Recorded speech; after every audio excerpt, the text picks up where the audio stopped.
Let's go. I think we're live now. Is it working? Are we live? Is my mic working? Hold on. I don't have any sound for some reason. Can I hear me now? Okay, I think it works. All right, let's go on, everybody. I am Double D, and welcome to the Pocono 400. Well, actually, it's called the Great American Getaway 400. But they're racing at Pocono today. Last race on Amazon on Prime.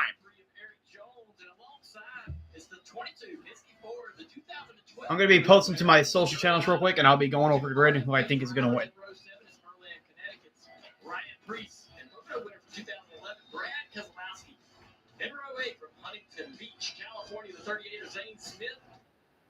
Yeah, I'm live. Let's go.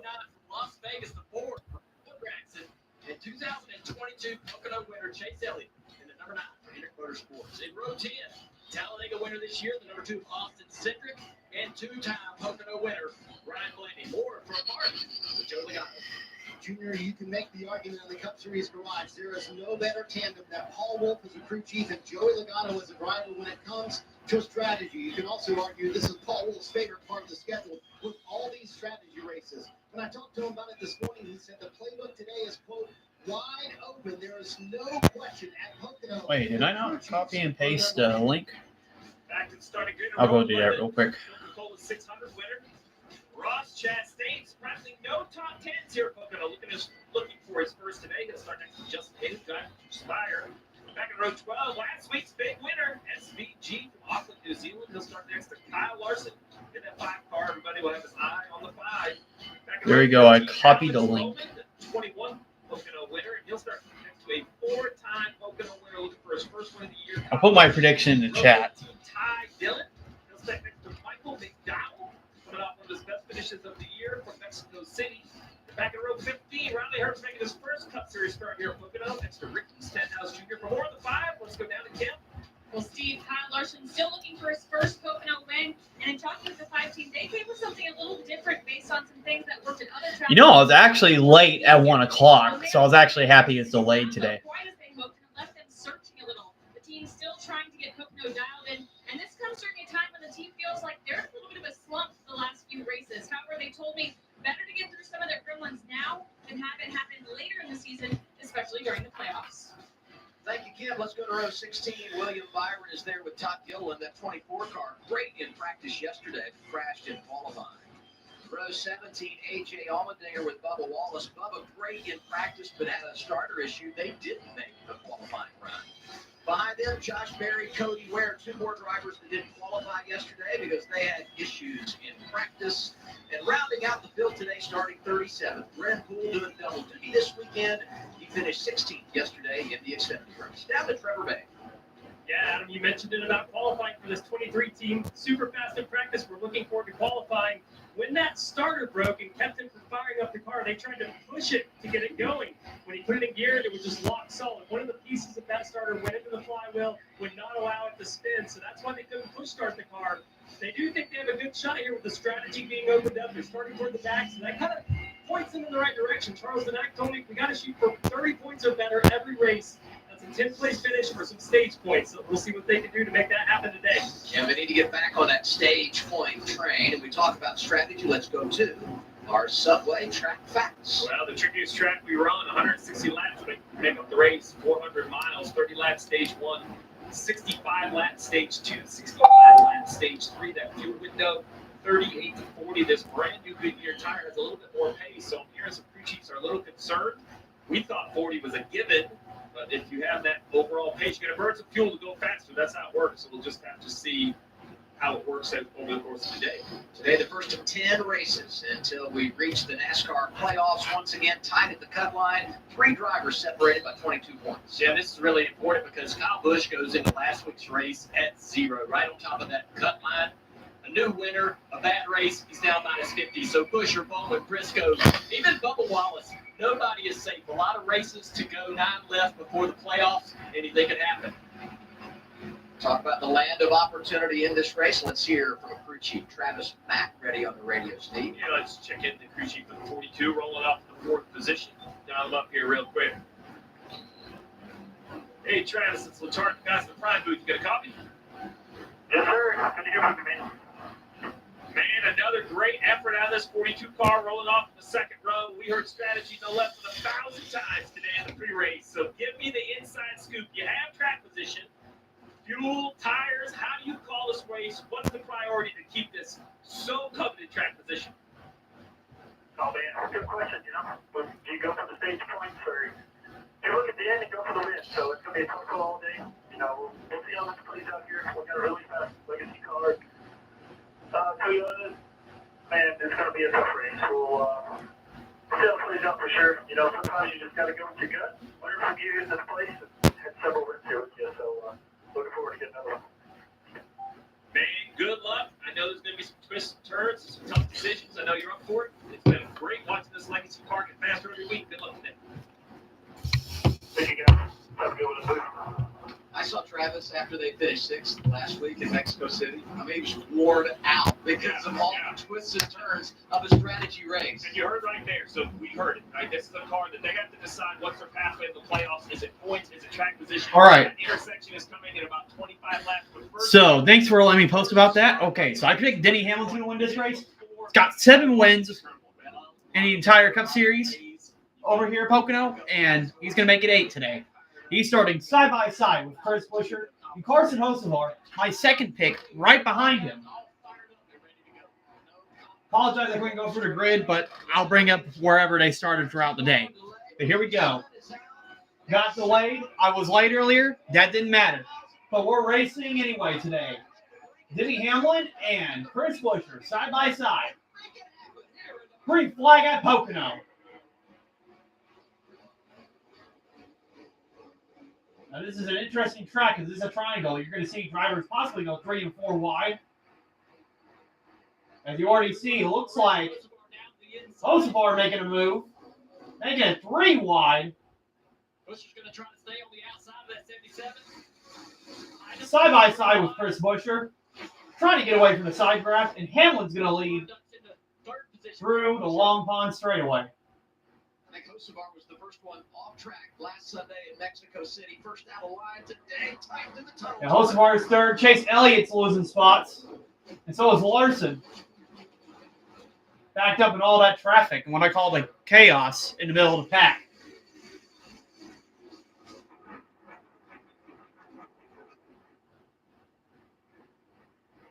Looks like Hamlin's going to lead lap 1 as the middle of the pack side by side. By the way, I'd like to mention what a great qualifying effort by John Nemechek. Started 4th and he's fallen back to 9th, but that was a good qualifying effort for the Legacy team. Chase Elliott to the inside of his teammate. Bowman, 3 wide. Dillon's going to clear both of those on the outside. Really tight behind him there. The 4 of Bragson, the 7, the 5 of Larson.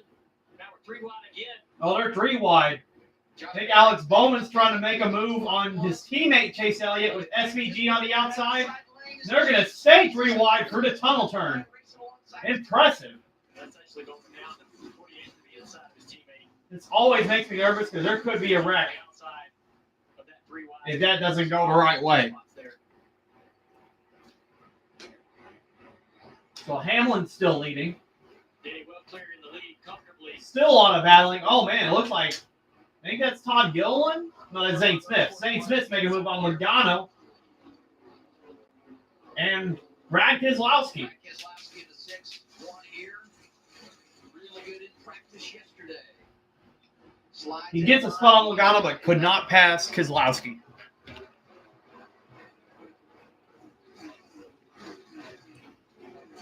Sometimes Pocono can get kind of stretched out because of the strategies and the fuel mileage, but the restarts are crazy here. As your top 10 as they run, Denny Hamlin, Chris Buescher, Carson Hocevar, Tyler Reddick, Cole Custer, Boone's been having a rough season, but he hopes to have a good run today. Chase Briscoe in 6th. Daniel Suarez in 7th. Ty Gibbs still looking for his first win in 8th. 9th, Christopher Bell. And 10th, as I mentioned, John Hunter Nemechek. Corners, get the confidence that you have a lateral grip. How hard can you push this car? Each corner going a little bit further until the car starts to slip either the front or the back. On the left side, on the pylon, you see that green stopwatch next to Hocevar, currently the fastest lap. That was the last lap. The draft, in effect, third car in line, much like Joey Logano right here. Chasing down Chastain, right? So you kind of want to offset here in the corner, then down this straightaway, tuck up in line, use that drive to see if you can make up that time lost in the corner. Logano carrying our forward performance on board camera. Yeah, I remember Logano's won here back in 2012, but I was back in Dakar tomorrow. It's been almost 15 years since he last won here. Hopefully it's not today, and hopefully it's not ever. Cannot stand Logano at all. Glad to know that my mic's still working. And my stream. Hopefully, knock on hardwood, it still works. 17 Busher kind of hanging on to Denny Hamlin here, actually closing the gap a little bit off into the tunnel turn. Logitech camera here on the right on board with Denny Hamlin. Looking out that Chris Buescher's not that far behind Hamlin, though, near his Hocevar. Top 3 cars are under a blanket. Clean air and then build momentum on corner exit and hopefully drive back to the back bumper of Denny Hamlin down this long straightaway. Right, you mentioned momentum, and I mentioned the draft, and that's really the key, right? So in the corner, you want to be Denny Hamlin. Look at the speed difference. Denny Hamlin's actually. Oh, looks like Buescher. Is he going to go for the move here? No, he stays in behind Hamlin. You don't want to be too aggressive this early. You don't want to use up the brakes because it'll bite you in the butt. But the draft is in effect. So on this straightaway, probably 2 or 3 miles an hour more top speed out of the trailing car pusher. Look at that right there. He's going to be 180, and then he's about 2 miles an hour, but he actually closed all the way up. I think at one point he started pushing the 11 wave. He has to lift earlier. The 17 has to lift earlier for the corner. He's in dirty air, not going to have the grip he needs to be able to drive the car deeper into the corner than Denny, so he'll back off the throttle, back up the corner, offset such as he's doing right here to try to get some clean air underneath that car for the downforce. Then get in the gas maybe sooner than Denny. Start to accelerate down the straightaway. We'll see him get closer and closer. Here he comes. Does he make a move? Denny's looking in the mirror. Do I need to defend? Look, Denny goes low to defend. Here comes the 17 to the inside. Here goes Chris Buescher looking for room to race. Down low, turn 1. Hamlin led the first 6 laps. He's led here in Pocono in 11 consecutive races, and he stays out front as they make their way down the long pond straightaway and head to that tunnel turn. Buescher just didn't have the confidence to jump the outside there with Denny fending low. Denny's like, I mean, if you want this, you're going to have to go the high. Yeah, Buescher hasn't gotten away from Hamlin, though. Now, Buescher has to time all of that. Usually, here at Pocono, cars are really spread out, but not today so far. Back to the back bumper of this left car. Denny's hoping that that 17 will start to struggle, will start to fade. The balance will go away. With Hamlin, who's leading. Hocevar's got the fastest lap recorded so far. We're coming back in a moment. 160 laps today. We got 23 laps to go in this stage, so 30 laps in this stage. The laps are kind of long here. Drive more beautifully.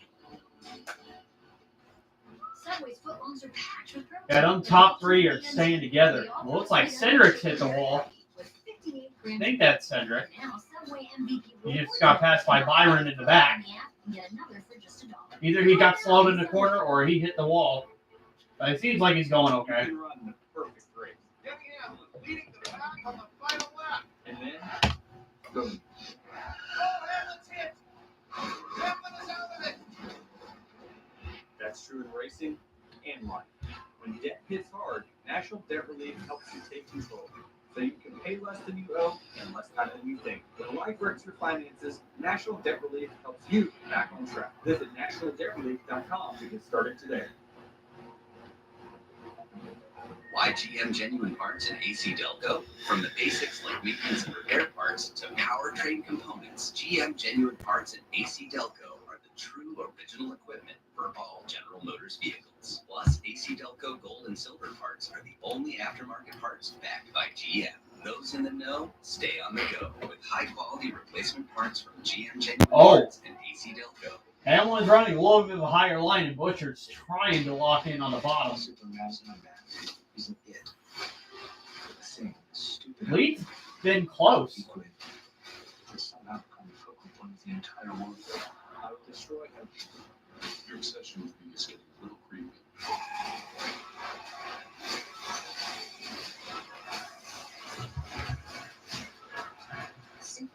Great guy. Hey, buddy, eyes up here.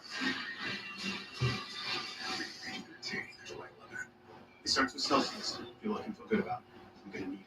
I'm training for life. I believe I'm still on Discord. Yes, I am. I've got to stay with you. Down patrol starts with the Celsius. I got a whole day to speed. First it's cardio, then it's a race against the clock. Free fuel. I've got 48 to do in 24. It's 4:49 a.m. Try Celsius, log in. I've got a goal to hit and a deck to conquer. I'm ready to be the lifeblood and all the essential energy I need to do it.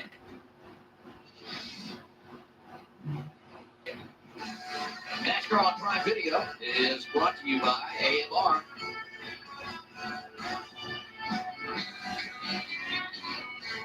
Ten laps in on a Sunday afternoon in the Poconos, and you're watching the NASCAR Cup Series presented by Dish. Yeah, Busher so far saying striking distance, but they're getting away from Kosovar in third. And it seems like Reddick is trying to close in on Kosovar. Reddick has the pace, but he just hasn't had the finishes. But he's trying to change that today. Running in fourth. Briscoe kind of in the same situation as Reddick. Custer does not had a good season at all, but he's trying to get a good finish here. Suarez is doing decent in seventh. Jensen eighth. Ninth, Christopher Bell. He finished runner-up to SVG last race. And you got 10th, John Hunter Nemechek. That's your top 10 right now. Where is Chase Elliott running? He's running 16th. I think that's a little better than what he started.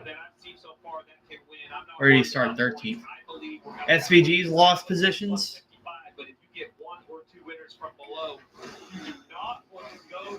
Kyle Busch not having a good race in 26. About where he started. Someone's got to get in on points, but it doesn't make that race any better. Byron on the move early. From the back, they made the repairs. He's inside the top 20. Yeah, there you see it on the bottom left, plus 14. Those passes will get tougher as you get closer to the front of the field, but this car had incredible speed in practice, led all of the 5 and 10 lap averages. And let's look at the start of the race to see how aggressive he was.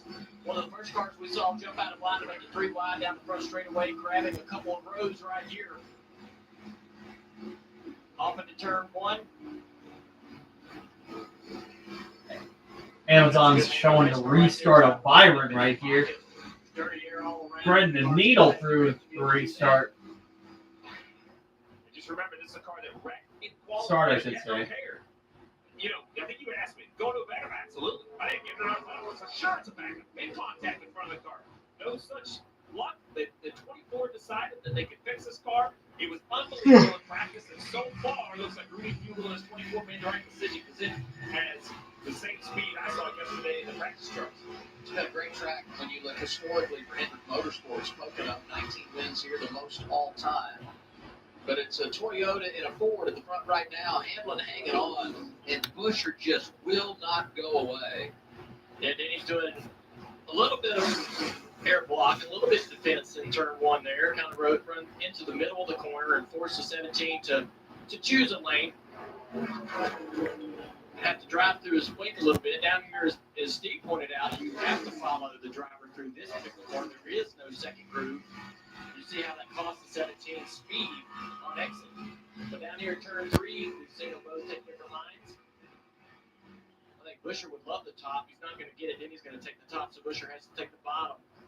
Denny will have the momentum off the top for a little bit before the draft starts to sort of flip the speeds a little bit down the front straightaway. Here it goes. But the 17 just not in position to really take advantage of that here. 195 for the trailing car. So you talk about the pass, and we've kind of showed you the onboards. If we head into the prime garage, right? Yeah, Hamlin has a little higher exit out of turn one. Turn one. Remember, only 3 turns because it's a triangle. Reduce that drag. It does reduce the draft distance, where your straight line speed is much better, so you pull up. Yeah, that's why Butcher's able to stay with Denny Hamlin, staying behind his draft. So that trailing car, that's what's happening in turn. So he's not trailing that much at all. Get out of the way to that leading car. Downforce goes up, drag goes up. So offset at the corner, in line with the straightaways. That's the magic here at Pocono. But you got to get the timing right for it to work. That's what the 17's trying to do. And what Denny wants to do is watch in the mirror what that 17 is doing down here in turn 1. And if he can drive across the nose of that 17 and put him in that dirty air, he'll do that all day long. They've got to race just to keep the lead, to keep the clean air. Denny's looking at this. I know it's 16 laps into a 160-lap race, but he's looking at this as the race for the win. You always have to have the clean air in the track position to be able to have the advantage on strategy and so forth throughout the day. So he doesn't want to get this lead up, even though he knows the 17's faster. He knows the 17's faster because he's hanging on right here in this dirty air, able to stay within a couple car lengths. It seems like most of the field is spread out. Turn 1, I think Denny's doing an amazing job of kind of taking that air away. Not really much passing so far. That's what we're talking about. So let's see if he can pull it off down here. It's pretty fascinating how good these drivers have become at defensive driving. Yeah, Denny's been probably notified by his spotter, hey man, I think you're better running the middle of 3 and 4. That also doesn't allow the 17 to put the momentum together, to be able to tie that corner exit into this front straightaway. Denny's also moved up the racetrack down here, just trying to keep the momentum up in this car. Yeah, I mean, if you're Busher, spread out, make a little distance here between him and the 17. might be better just to save your stuff. Because if you try to go for a pass on Hamlin, you got to time it correctly. Because if you don't, you get out of that draft and you'll fall back and possibly you lose positions. As dirty as possible. So when the car behind offsets a little bit, you see the downforce drag go up. Well, the lead car can just drive right across that nose. We'll see that happen a lot down in 1 and 2 and in 3 and 4. If a car goes into the corner lower than you, you can drive your car across the racetrack right in front of that car, take all of that downforce and drag away. The advantage now for Hamlin, a half a second. Busher, Hocevar, Reddick, Briscoe, your top 5. Oh, I wish my TV provider let me choose what I paid for. Sling lets you do that. I wish my TV provider let me pause my subscription when I Looks like Christopher Bell's going for a move on Daniel Suarez for 8th place. hundreds of free channels when I pause. Sling lets you do that too. Choose and customize your channel line or pause and watch for free. Sling lets you do that.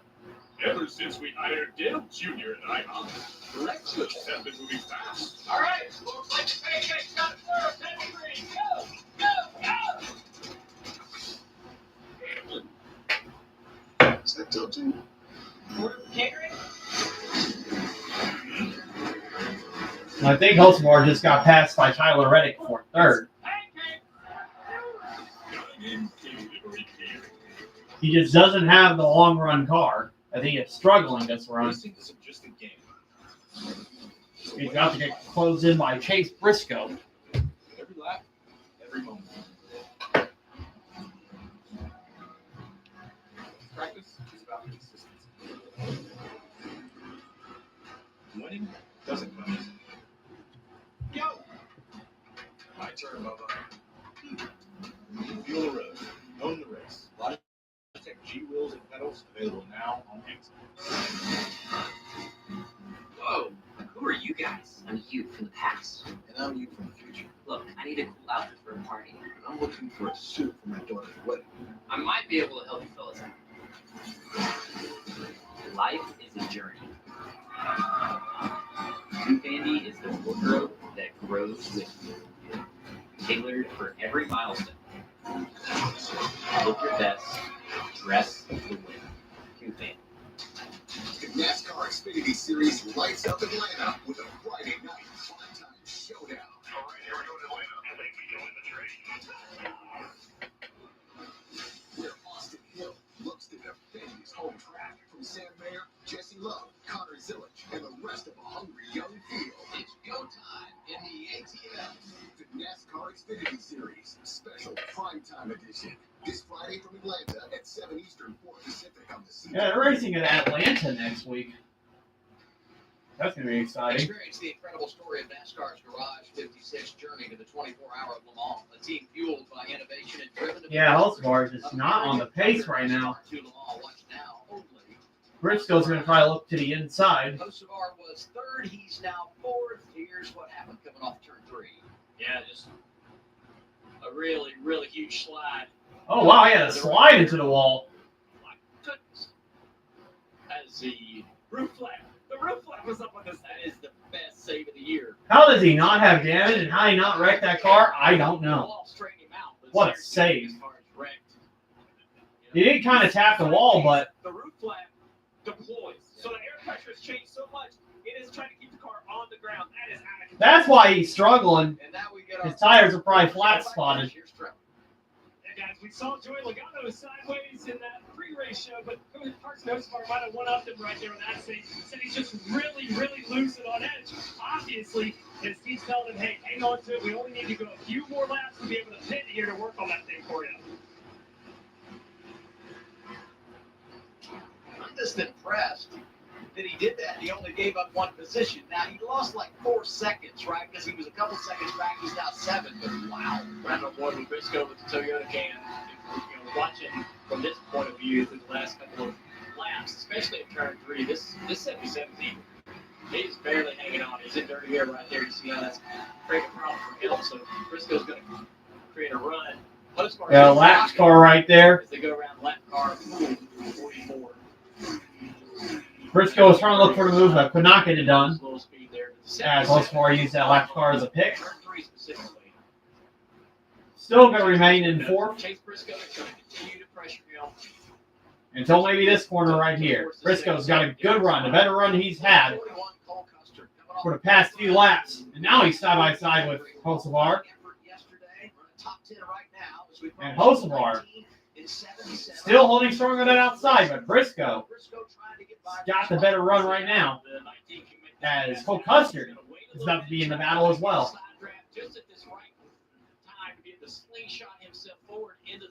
And into the tunnel turn. Oh, wow, Briscoe almost slid up there. Kosovar still staying strong.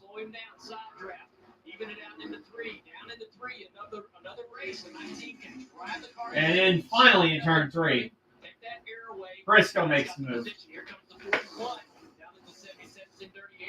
Hard battle there, but Hellsbar's going to lose another spot to Cole Custer. Those tires got to be flat spotted after saving that car, and that's why he's not doing as well this run. And he's also loose. But Hamlin has finally gotten away from Busher, a second ahead of him. Slow him down, side draft again, move away. Husvar says, I'm coming down the track. I want to side draft you back. I want to battle you off into the tunnel, but he finally concedes. Says, all right, guys, I've had enough. I'm not comfortable. But here I come. I'm going to cross you over. Actually, I'm going to cross you over. On second thought, I'll try the inside lane. Crossover move. Here's the 77 trying to grab the spot back. Good stuff. Hocevar and Custer. We learned Hocevar does not concede. He's got other plans. He's going to continue to battle this 41. That's going to bring some of the cars behind them into this fray as well. Yeah, that's 54 right now. He's getting a monster tow. Brad Keselowski's flying. He's going to pull What a run by Ty Gibbs. He's closing in on his battle for 5th place. Hellsbar's going to slide up.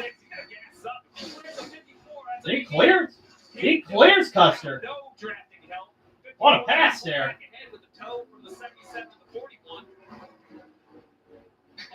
Brad's going to try to keep that side draft alive. He's going to do it.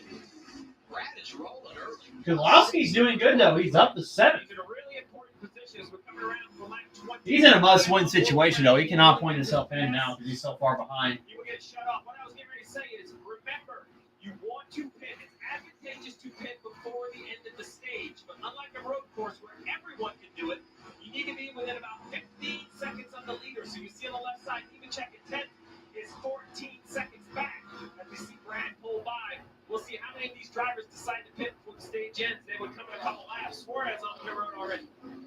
Suarez started this race inside the top 10. Good qualifying effort, and now making a scheduled great flag stop. What Steve was talking about, Adam, was exactly the Daniel Suarez pitting for the first time today. First pit stop today as well. on the edge of being able to beat the leader out of pit road by making a pit stop here. So they probably a little bit earlier than they wanted to, but because of that time difference, they had to come now. So we'll see where Suarez cycles out. A little longer on the field, but he's away. Well, I know they thought they were right on the number, and it is going to be close because here comes Denny Hamlin with a full head of speed down at turn 1. The 99, though, beats it onto the track with just a question of the momentum. I think he's fine, right? I think he's going to stay a second in front of the 11. So great call by the 99 team hitting. Remember, they stayed on the racetrack a couple more laps. They're going to keep losing time because they're back there in traffic.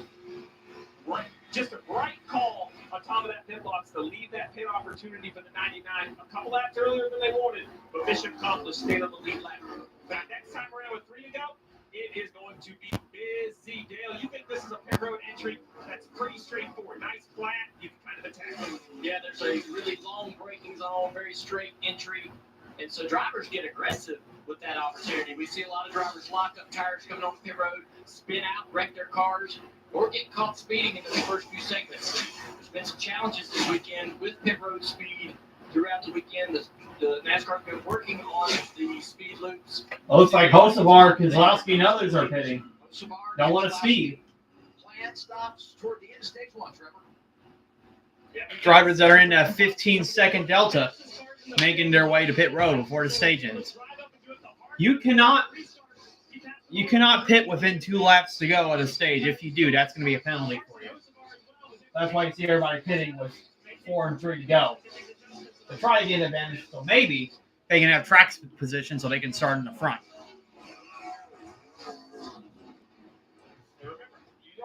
Doesn't seem like any issues on those stops. I will say, as we see these cars leave pit road, the leaders are going to be on the front stretch, kind of at the top of your screen. The 99 did pull out in front of the 11. The problem he has right now is the 11 on old tires is still just faster. He has closed in now. So now Suarez has to drive these last 2 laps for everything it's worth to try to stay in front of the 11. That's going to be difficult with that traffic off pit road. Plus, Denny is also seeing traffic for the first time all day, so you got to hope that you're telling your driver, you're telling Suarez, look, man, just hold him back there. He's going to struggle in this dirty air.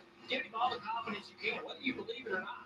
You got to tell this driver, hey, man, a couple more corners, good exits. Don't give up anything. Don't make mistakes trying to overdrive the entries. Give me good exits down these long straightaways. When you look at the strategy, it makes perfect sense to me. Denny Hamlin could win a stage. Yeah, Hamlin did not pit, so he's going to win a stage. When you haven't won a race, that you have to get those points. You got to get in while you can get in. So Busher, Reddick, and Briscoe. Blaney, last year's Pocono winner, making a move on Chastain for 12th into number 12. Well, we got 1 lap to go in stage 1. Hamlin should be set sailing to win this stage. It's got Busher and Reddick in second and third. Other drivers inside the top 10. How about William Byron? You start in the back after crashing yesterday in qualifying, but you drive through the field. Other drivers pit, you stay out, and we get a couple stage points here. On board with driver 24. Comes in with a regular season points lead. Final lap, stage 1. Yeah, Byron wrecked, I think, either in practice or qualifying. We started in the back and is up. Going to get some stage points here. But Hamlin getting playoff points, winning stage 1. Here at Pocono. And Wilshire gets second. And you got Reddick, Briscoe, Eric Jones, Zane Smith, Joey Logano, Chase Elliott, William Byron, and Alex Bowman, your top 10. It stops when we come back, and then the cycle prior to stage 2. A little delay, but so far, so good. NASCAR on front, live in the Poconos. We're glad you're along for the ride. All right. That was kind of a snoozer stage, but that's kind of how these Pocono races go. You got some drivers pitting before the caution as well. Racing isn't just a game. It's a way of life. Every lap, every moment. Every practice is about consistency. Winning doesn't come easy. Yo!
Mute myself now? Okay. So, Hamlin won stage 1. Should see the ones that haven't pit during this caution now.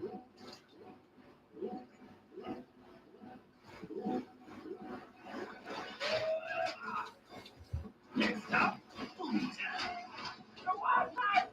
Wi-Fi is booming like a XW IPO. green meat sideways. It's bursting with Wi-Fi. Well, everyone who knows I'm booming and assuming is going to want to him. The Wi-Fi booming. NASCAR Prime Video is brought to you by Dish. Catch the rest of the season with Dish. F1 the movie in theaters and IMAX June 27th. Are you kidding me? NASCAR's advertising the F1 movie? That's so stupid. You never see F1 advertising NASCAR. Wow. That's so stupid, honestly.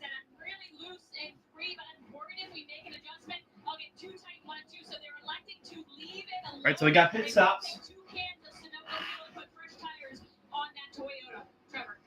Yeah, Chase Briscoe was talking about how much the track is about to change. Looks like they're a little slow on Reddick. James Ball told him to wait on him for some fuel. It's going to be quick, though, he says. Richard told Scott Graves, Trevor, the fire-off speed was so good. It just got 2-3 on Yeah, Reddick lost a few spots. and turn 3. Denny Hamlin, flag stage win for Hamlin. He gets the 1 playoff point. And Buscher's going to beat him off pit road. Overall, 2-3. And Chase Elliott gaining 4 spots. Hey, got to give it to Chase Elliott's pit crew. They've been turning it around the past couple of races.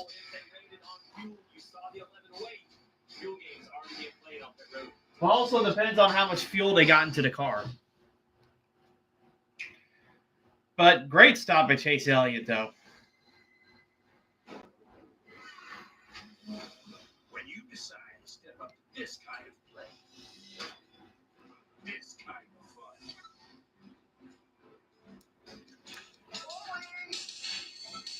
This kind of speed. Why are you dressed like you're in a boy band? All right, everybody, Monday Night Raw is live. Switch 2 altogether every time. Rated E for everyone. When my doctor gave me Breaststroke for my COPD, I noticed things changed. Breaststroke gave me better breathing starting within 5 minutes. It also reduced flare-ups. Breaststroke won't replace a rescue inhaler for sudden breathing problems. It is not for asthma. Tell your doctor if you have a heart condition or high blood pressure before taking it. Don't take Breaststroke more than prescribed. Breaststroke may increase your risk of thrush, pneumonia, and osteoporosis. Call your doctor if worsening breathing, chest pain, mouth or tongue swelling, problems urinating, vision changes, or eye pain occur. Ask your doctor about Breaststroke.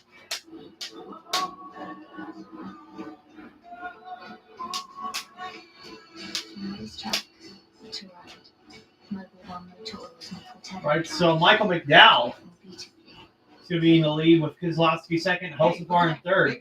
2 Spire cars in the top 3. Yeah, that's what I said. Now they can pay less and pick just the TV they want. Pick the TV they want. Yeah, now you're getting the picture. I get them. Jack Wings presents the greatest duo.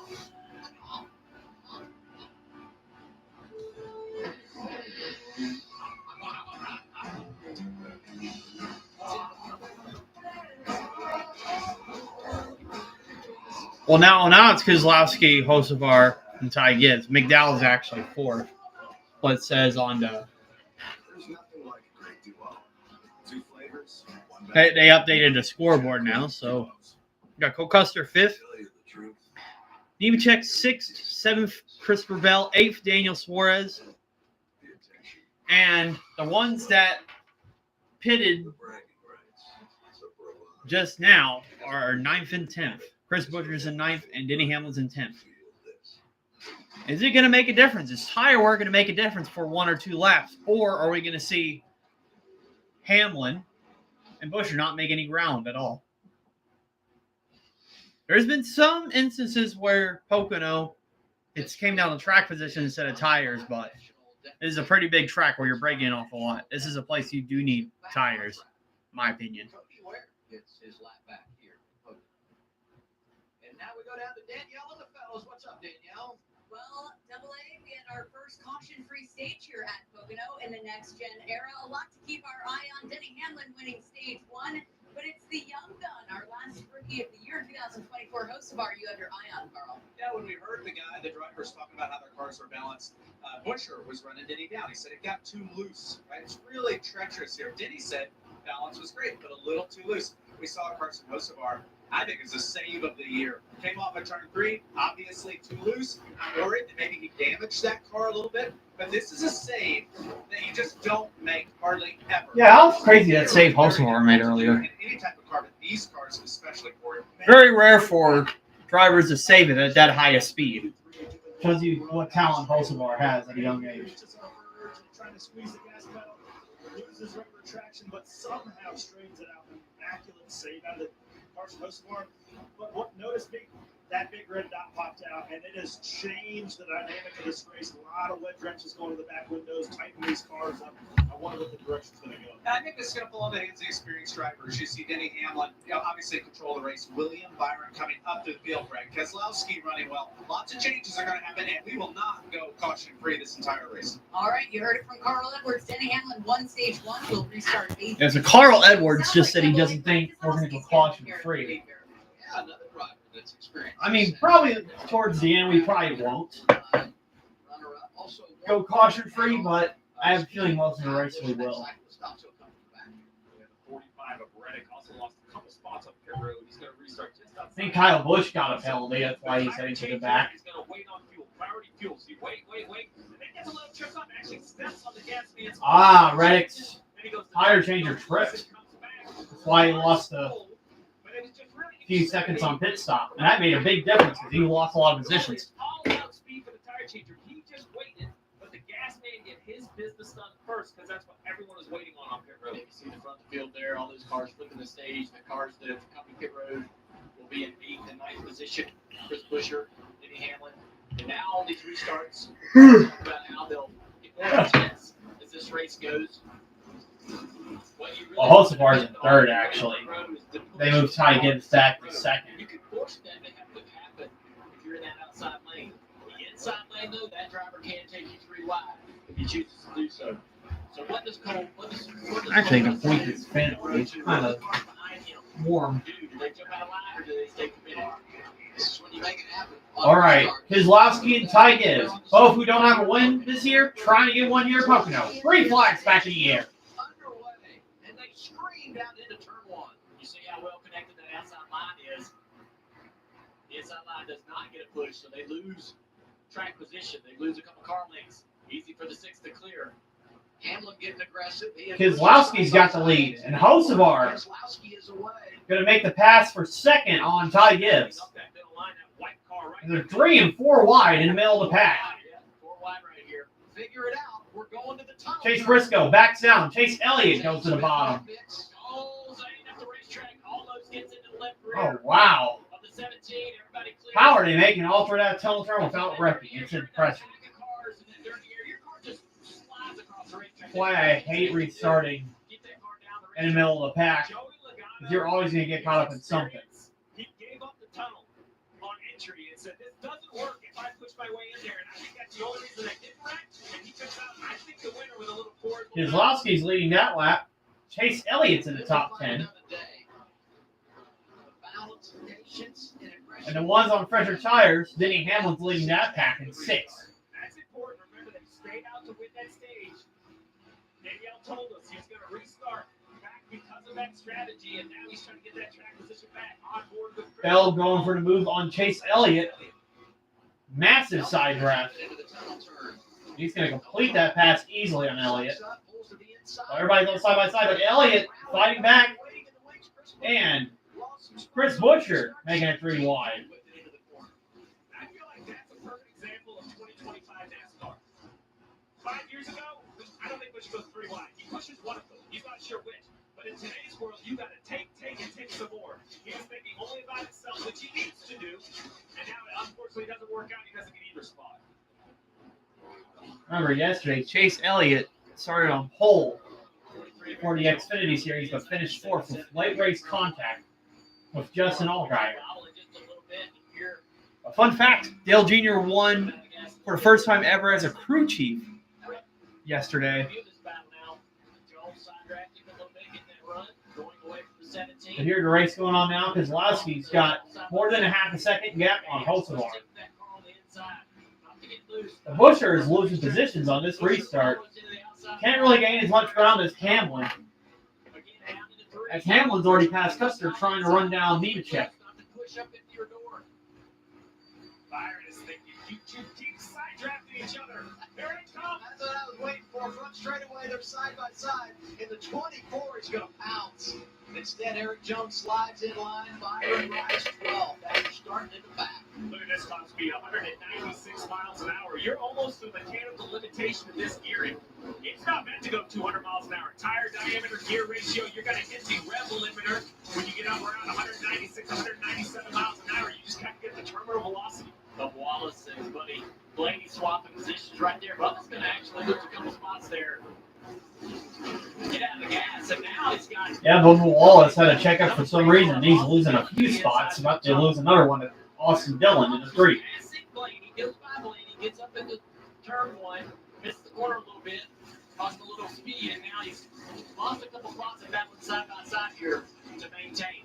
Bubba did make a qualifying run yesterday. They had an issue with the starter, so he comes from the back after being fast in practice in a track where he's really performed in recent years. 57 above the cut line coming in, and some work to do. This is the Toyota onboard camera as you ride for the 23.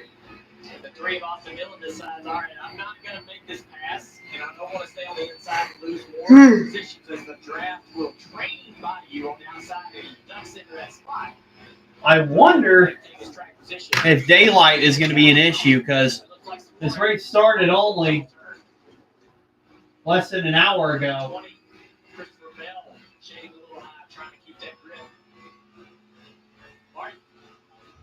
Denny Hamlin has gained a few more spots since Adam mentioned him a moment ago. He is up to the 4th position.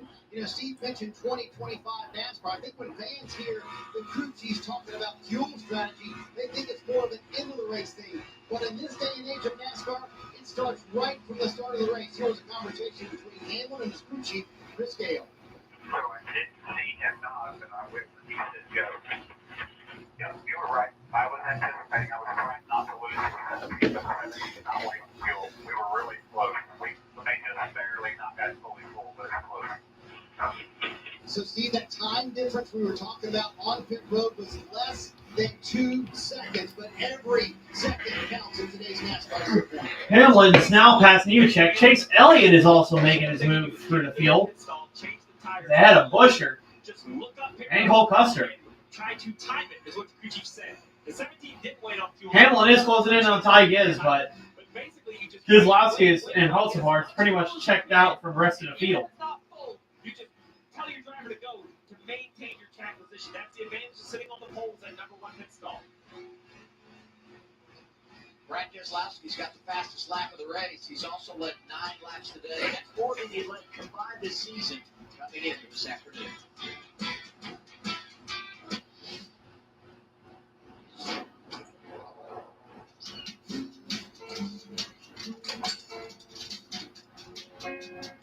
Oh, Riley Herbst is into the wall and a caution is out. Did he have a brake problem or? Oh, tire went down. He blew a tire. Hard hit for the 35. His day's probably going to be done. Get treatment for weight loss, ED, and hair loss. It's made just for you. Meet the IHOP Health Foods value menu. Everything's just $6. Let the breakfast. See, the window net's still up. I wonder if he's Breakfast, $6.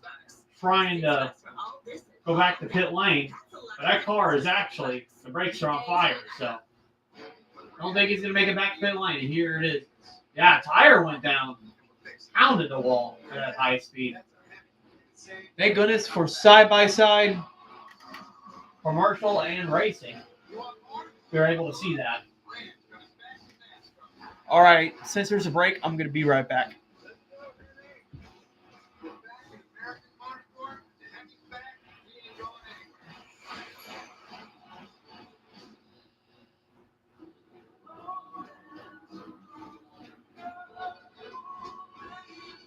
From racetrack to road, Mobile One Motor Oils and Pocono Drive. Drive more beautifully.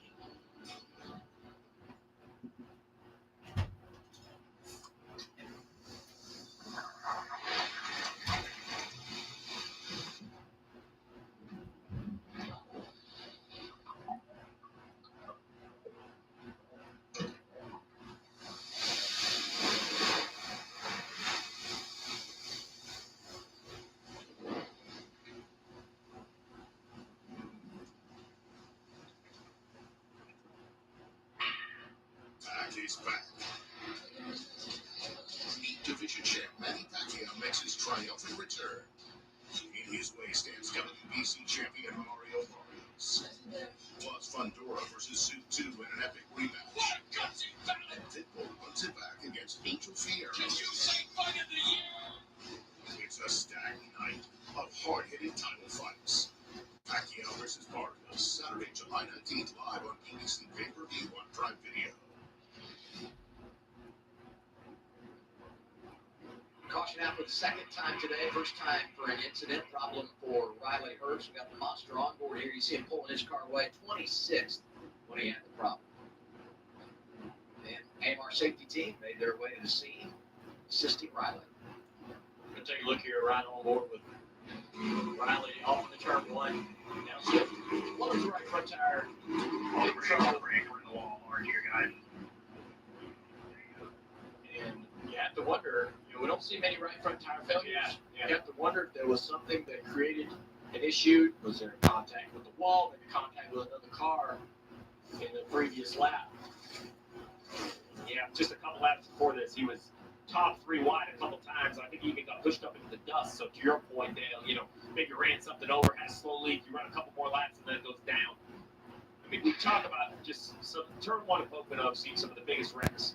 So I know he's out of the race. It's unfortunate, but good situation. It could have been worse if it blew at a different time. Still a pretty decent hit. We have seen some vicious wrecks down there in turn 1. Yeah, that's probably the scariest entry to any corner in NASCAR because you're carrying so much speed. And we've seen some bad accidents, brake failures. Think about Jimmy Johnson, Jeff Gordon, several in recent memory. And it's been happening Pocono since this place has been around. So just a really tough corner. You see that happen, you have to block it out. All the other drivers have to take, man, it's not going to be me today. This road's going to stay close, so we'll get a break in on Drive. You love our legendary subs, so you'll love our legendary new Doritos footlong nachos. Doritos and Subway, 2 legends come together to... Legends eating legends. Am I right? Yes, thank you, Marshall. Doritos footlong nachos, just $5, only at Subway. Perfecting your swing is hard. Nice shot, man. But replacing your windshield doesn't have to be. Go to SafeLife.com and we can come to you. Sick. Our highly trained techs can replace your windshield where you are, even if that's right in your driveway. Have a good day. I love you. With flexible payment options, get it fixed now and pay later only at SafeLife.com. Safe Life Repair, Safe Life Replace. Three wishes go. TV Genie, I want to say $30 a month on TV like Dish customers. You only get 3 wishes, not 30. Get Dish. Save up to $30 a month and get 3 months free. There's a reason Chevy is called the heartbeat of America. The heartbeat's strong, steady, unwavering, like the people who keep this country moving, doing what they do best. Helping neighbors, pitching in, getting it done. For them, only America's most dependable truck will do. And every Chevy truck, every Chevy driver, dependability comes standing. Hitting the open road is not just about the miles you travel. It's about the freedom you find along the way. Where relaxation embraces the spirit of discovery. Where technology seamlessly blends into the background. Where innovation meets dependable design. And home comforts are always within reach. Because life's best stories aren't written inside 4 walls. They're lived out here.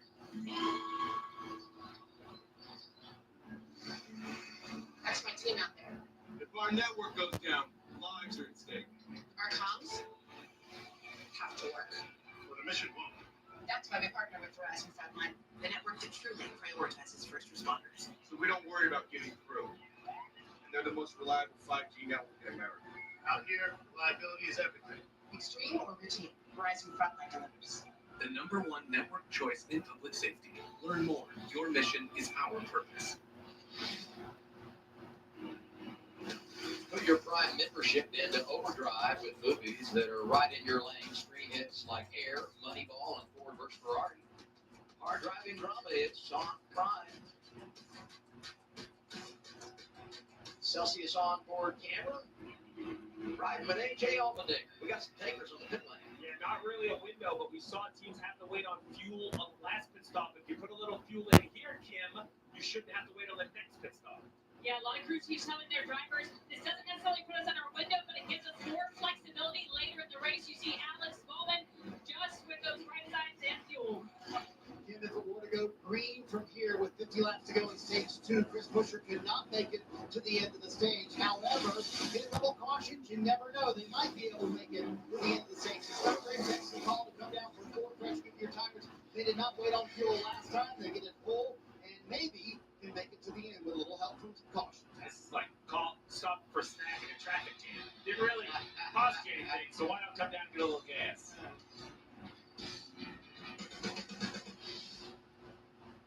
So, you like NASCAR but don't know who to root for? Here's some Toyota legends you can get behind. Meet Tyler Reddick. First hit in Xfinity Series and now he's here. Basically the Cinderella story if Cinderella drove 200 miles per hour. Then there's John Hunter Nemechek. New kid on the block. All gas, no brakes. Oh, and Denny Hamlin. Ever heard of Daytona? He's won it 3 times. No big deal. We have a lot of drivers, all legends. You pick. You in? You can run the perfect race. Denny Hamlin leading the pack on the final lap. And then, boom. Oh, Hamlin's hit! Hamlin is out of it! That's true in racing and life. When debt hits hard, National Debt Relief helps you take control.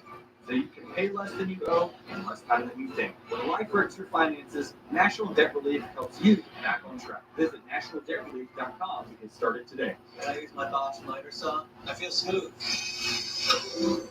Smooth like. When I use my Bosch power tools, I feel like a savage. Like a macho brandy savage. When I use my Bosch rotary hammer, I feel like I are the power. With expert engineering power tools, the more you Bosch, the more you feel like a Bosch. It starts with Celsius. Feel like you feel good about it. You're gonna need it. I'm training for life. From after school pickups to meal prep to a 12-hour night shift. Not enough time. All right, I am back.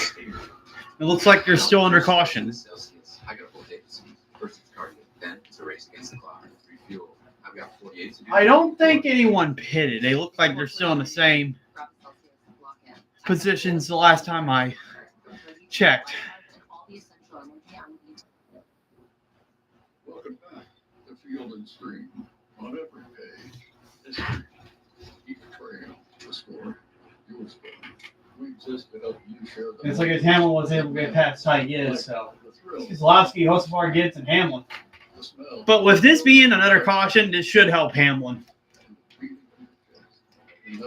Because he's closer to the cars on older tires. And Hamlin, he's just really good at Pocono. No matter what car it is. Throughout NASCAR Prime, you are hearing an anthem.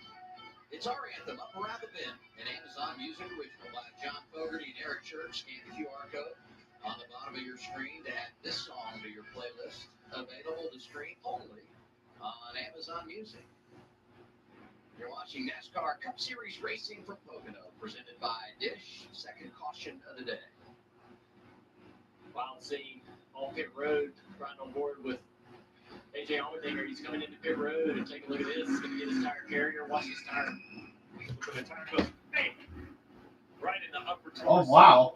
The head area of the rear tire changer for the 80. SVG had a rough start. He's a decent Stop. cross player, so he's taken some hits before.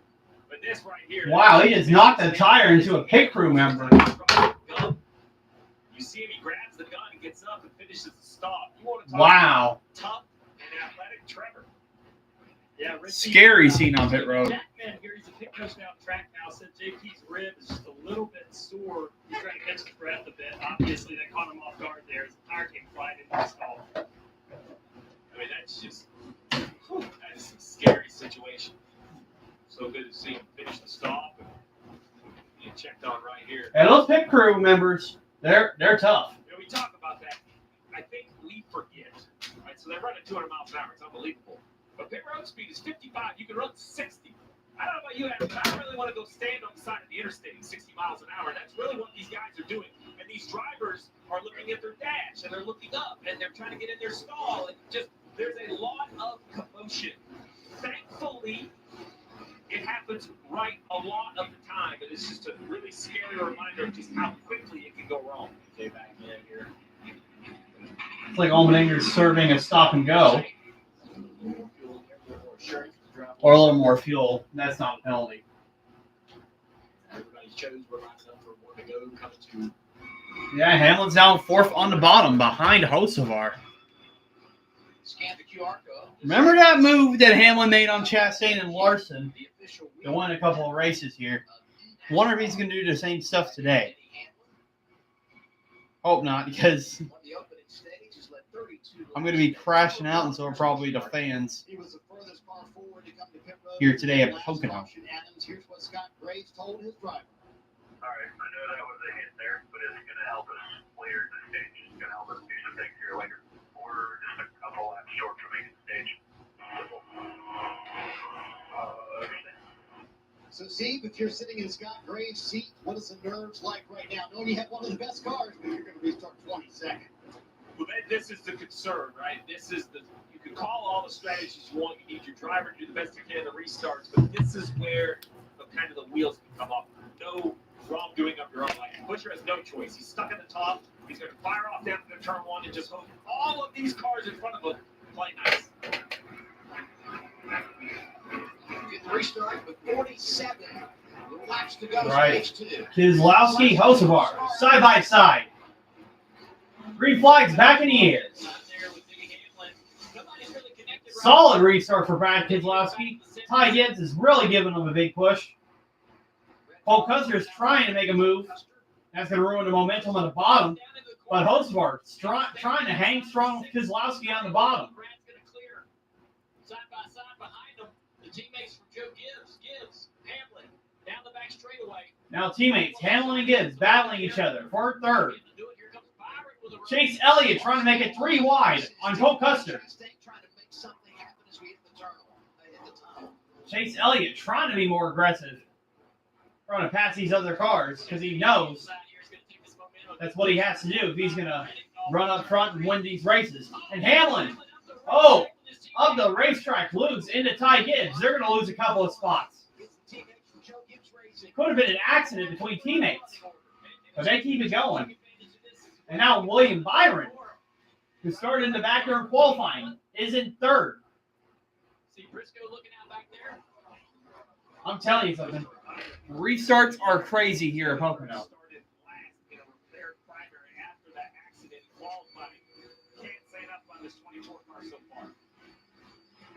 themselves right in the game. It's wild back here in the back. I mean, there's so many runs. Oh, look at this. Look at that. Zane Smith taking his chances on Briscoe, and now Bowman Just gotta keep thinks better of it. Does not go under Alex Bowman. No wonder drivers. And Chase Elliott with a 3-wide pass on Ty Gibbs. Really good since the restart. Took one right there. Now in the top 5 for the first time today. 42 of Nemechek and Hey, I'll be happy if Chase Elliott can actually earn this one at Pocono, compared to the 1 in 22 where 2 Joe Gibbs cars got disqualified. Here in this race, gets a speeding penalty late and drives back through the field to finish inside the Hamlin maybe today. still in 4th though, For number 9 as they're racing for position. but they definitely lost the track position they had on the leaders. Reddick and Blaney also a part of that fix. Reddick's been so good here. I'll be impressed if Chase Elliott's able to pass Denny Hamlin though. Toward the front, he's gonna push this 2 car. Very pushed the Probably kind of mad for losing that race yesterday. They're still battling. John under Nemechek and Gibbs. Gibbs is probably getting pretty frustrated right now. with this That Gibbs 42 car. continues to lose spots, getting a push by Cole Custer in the 41. Impressive days for Nemechek and Custer. Impressive weekends because they qualified great yesterday. They're paying it off in the race today. And both of them coming off top 10 finishes in Mexico City. Nemechek and Custer side by side, slowing each other down. Here comes the 22 of Legato. Gonna draft up all these guys into the corner. Yeah, John Nemechek's holding his own in 7th place right now. Now he can throttle up. That 41's in the 30 years, so the 22 knows that he can get to the inside here. Look at this side draft. It's so tight. You have to be aggressive. You got to get right above that quarter panel to make that work. Look at Jones waiting in line with 43. Cole Custer's got a fast car, but he's just in a bad spot here. And everyone knows that they're taking advantage of it. On board with Bell. On the 43, Jones can't stay to the inside. See Bell have to get out of the gas there on 4S and 3. I got to allow him to get much of a run on this 43 down the front straightaway. Jones in 10th, Bell in 11th.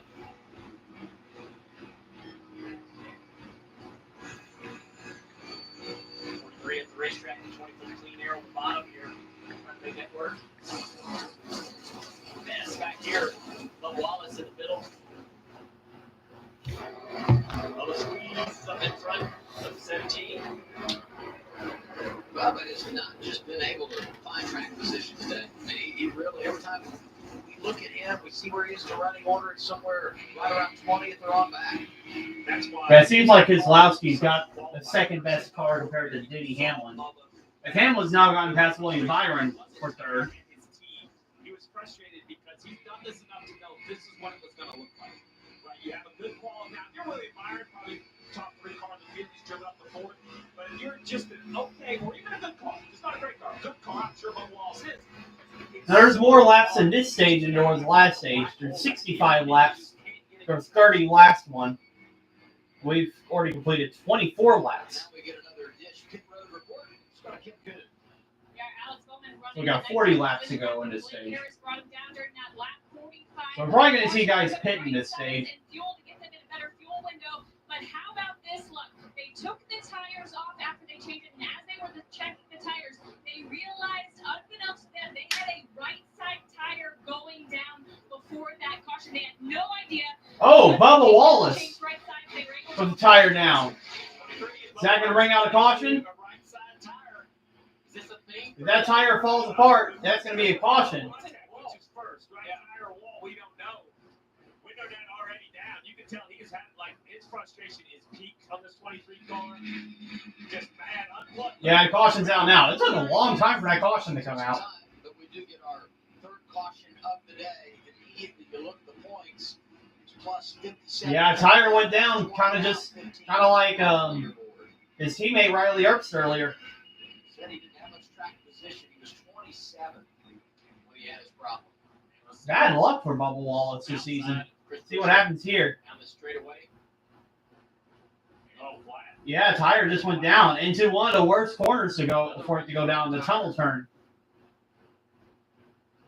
Similar to Hurst. I was going to say team car. Yep. Oh, my God. Oh, boy. Oh, hold it up there. Hold it up there. The emotion in his voice is he can tell that right front tire is blowing and there's no control. The car is going to go straight. Whichever is in front of you is what you're going to hit. You can hear the emotion in his voice. He knows this is going to be painful. That's what you face when you come to Pocono. That is such a harder hit than it looks. I mean, that is a hard hit right there. You see Bubba out of the car, walking by his teammate, 35, also right front. We didn't know if he had run over something, but Yeah, tire issues today at Pocono. We just heard from Kim. 2 drivers out, both 2311 drivers, Riley Everson and Bubba Wallace. Not the trend.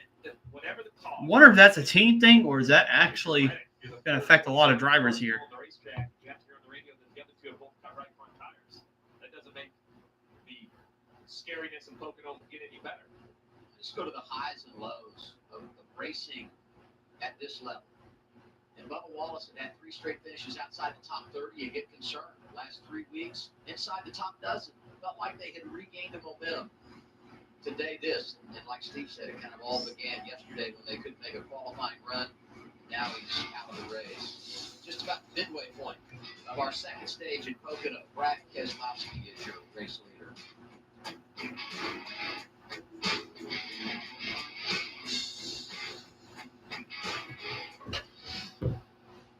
Ever since we hired Dale Jr. and I Wonder if there's going to be any pit stops today. It's pancake. Dine-in delivery catering. Would you sell my pancakes? People always said I could light up a room, but psoriasis stole my spark. Until I got clearer skin with Bimzelx, I can't wait to say I'm back. Only Bimzelx targets and blocks IL-17A plus F to calm inflammation. Bimzelx can deliver transformative relief. Most people got 100% clear skin. Some after the first dose. I'm back to shining again. Serious side effects like suicidal thoughts and behavior, infections, lowered ability to fight them, liver problems, and inflammatory bowel disease can occur. Tell your doctor if these happen or worsen, or fevers, chills, muscle aches, or cough occur, or you've had a vaccine or plan to. Before starting, get checked for infections, tuberculosis, and liver problems. Give yourself a chance to say I'm back. Ask your dermatologist about Bimzelx.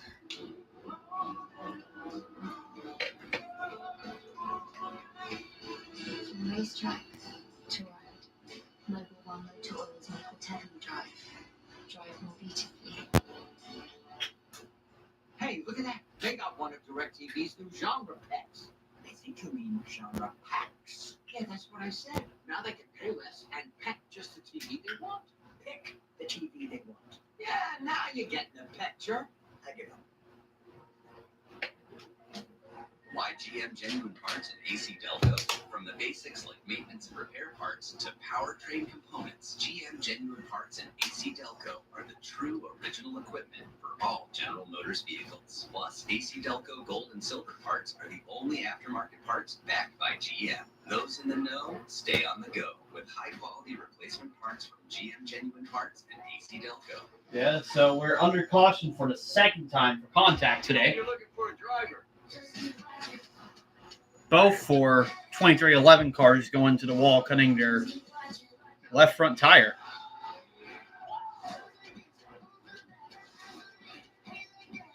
Anything else, Professor? Drive fast. Wonder if anyone's going to pit under this caution.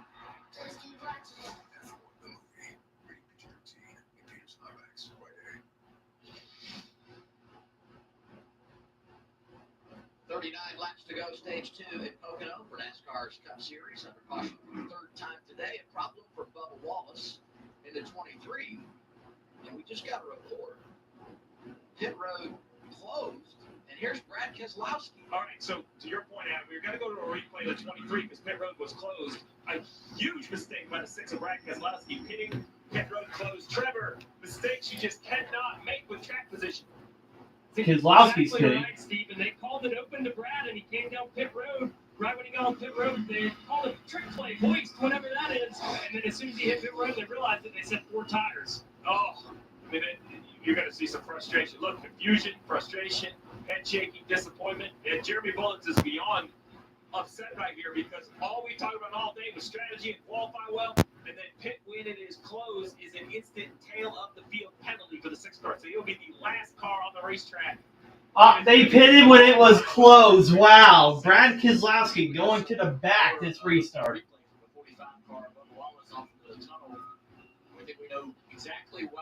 Okay. As a pit crew, how do you get that mixed up? Like, how do you get that mixed up? Like, you're supposed to know when you're supposed to pit and when you're not supposed to pit. Oh my goodness.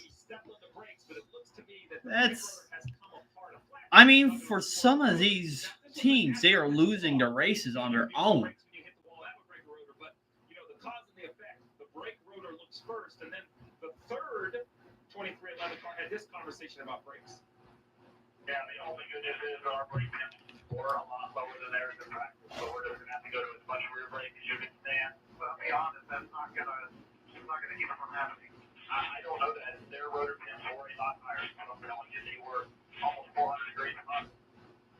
And so you can hear the worry in the driver's voice. Concerned about his fate. Is he going to have that same situation, blowing a tire, having no brakes, and up into the fence he goes? Now pit road is open. Here they are, Trevor. Carson Hocevar coming down pit road from the lead now. Okay, now pit road is open. They're debating whether or not to fix that roof light material. Only Keselowski could have waited. Earlier in the race. 24 cars right behind him. They're working on that as well. And the 16 just now gave the report to Brad that they're going to get a penalty when they saw everybody else coming down pit road. Trevor pitting with 37 to go in stage 2. These teams can make it to the end of the stage. Chase Elliott. Good pit stop by Hocevar.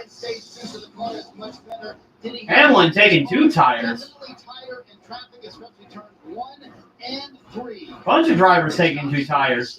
Hocevar is the first one on 4 tires. 2 tires for Hamlin. As we talk, he's the first on pit road. Might have been a smart choice for Hamlin to do that. Run ultra fast. You need an advanced dynamic system. Now the Denbix Motor X tire inflator. Excuse me. It shatters industry stereotypes. As portable as the small, as powerful as the large. But that's not all. A leading power bank. Powerful light. Beyond your imagination. Denbix Motor X. Alright, so Hamlin's going to have the lead. Subway's footlongs are packed with protein, like the Ultimate BNT or the All-Pro Sweet Onion Chicken Teriyaki with 58 grams of protein. And now Subway MVP Rewards members can buy any footlong in the app and get another for just $1. Fuel up now in the Subway app.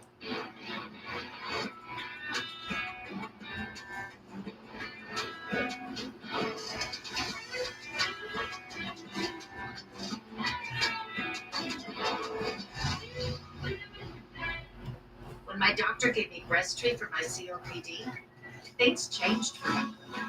Breasttreat gave me better breathing, symptom improvement, and reduced flare-ups.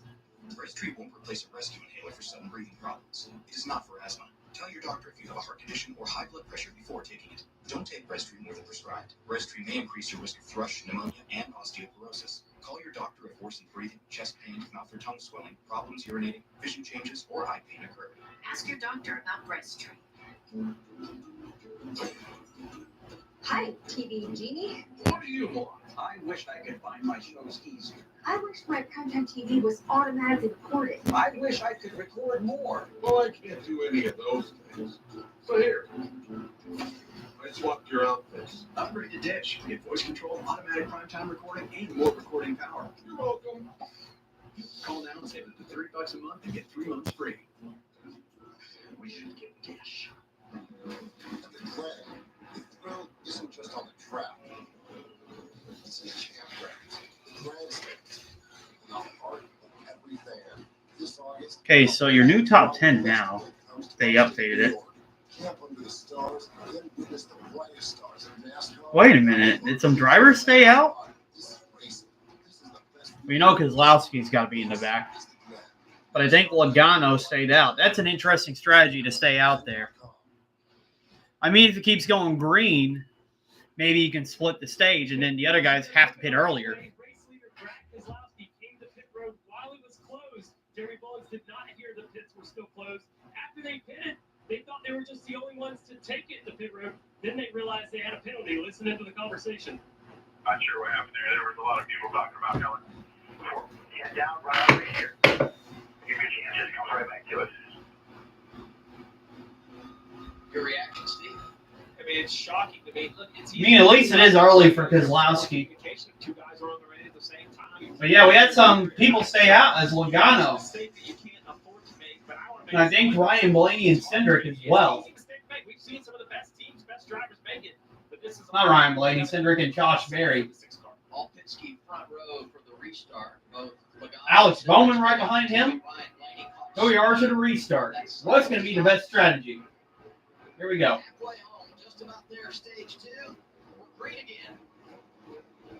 We know Logano has a good car, running in the top 10 most of the race. Trying to take advantage of that track position. And Alex Bowman making it 3 wide. And they're 4 and 5 wide in the back. Osmar 4 wide. It looks like Larson's going to get shuffled out. Drive through the second. Logano away with the lead. It's a mess back there in the second half of the field on these restarts. There goes Stenhouse on Cindric and Josh Berry making it 3 wide. What a move. Completes the pass. Every restart they make it through turn 1. I'm shocked. I'm surprised. I just can't believe they can get it figured out. It looks like Hocevar is making the most moves on fresher tires, taking 4 of them. But when you make those pit stops and you put yourself in the middle of the mess, it's always so dangerous. You can get damaged or get collected.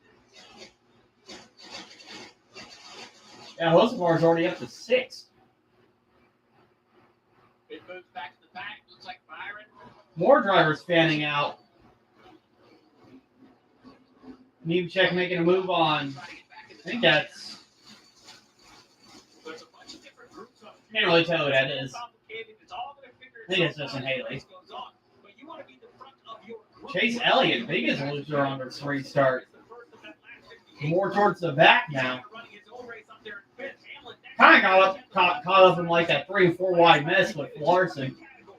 I mean, you still got a long race. You got to, not be as aggressive and end it early. Down into turn 3. Hear the hesitation on the throttle. Here to get off this corner and make a good run down the straightaway. Hamlin with a move down here. The second half of the front straightaway. Hamlin making it 3 wide on Custer and. Oh, that's not Custer. That is. Now that's Justin Haley and Chase Briscoe. I guess Justin Haley's not running the Gamer team this week. That's why I got him mixed up. Alex Bowman to the front on Logano. Let's go. Logano's reign of terror is done.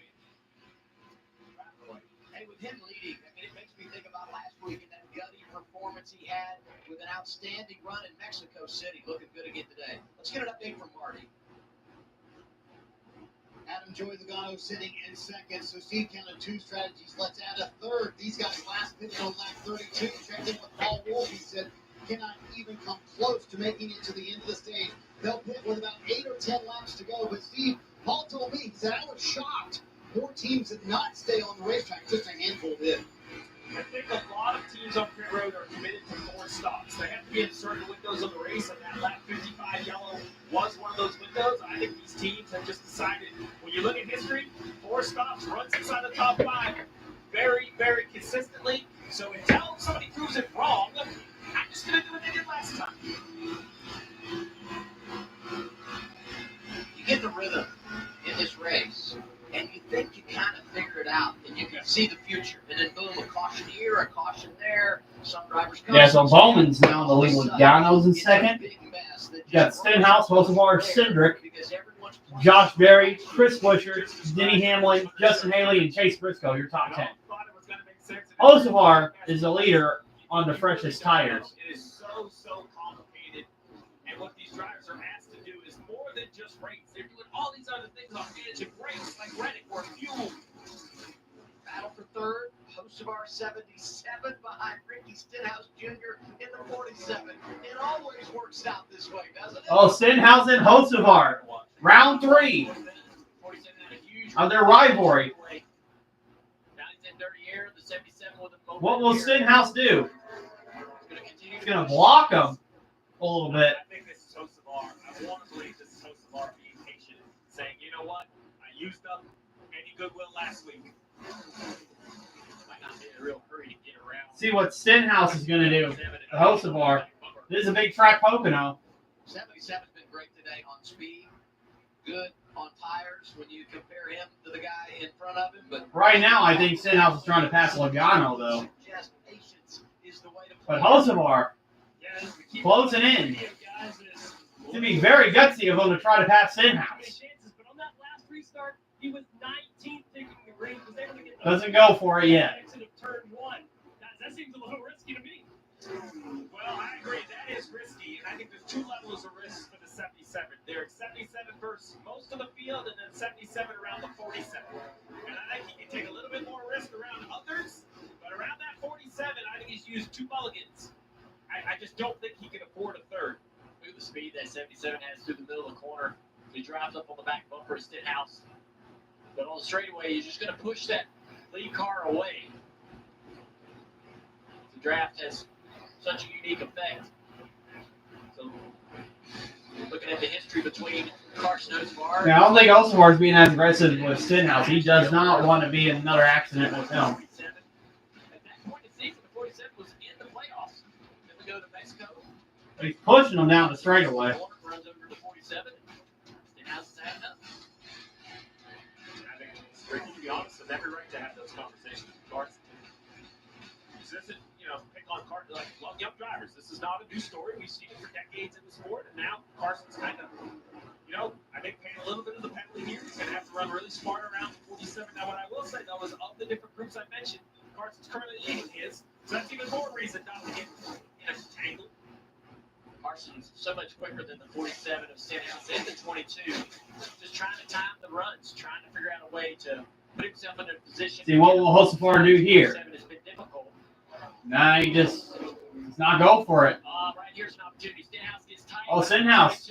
Got loose trying to pass Stenhouse. And now Hocevar is going to have a run off the corner. Not going to happen. All this happening just over a second behind race leader. I think he's afraid to pass Stenhouse right now. Oh, I bumped the desk. That was scary. The runner-up. Stenhouse third, then it's Hocevar. Steve said the best of those that came down pit road at lap 58.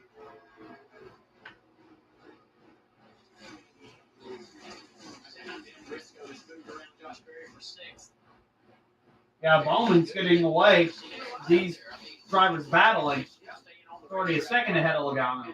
It's allowed him to get into the top 10. Then behind him, Steve Hamlin slowly getting his way back through the field. Right on board with Greg Keselowski Up to 20th from that penalty.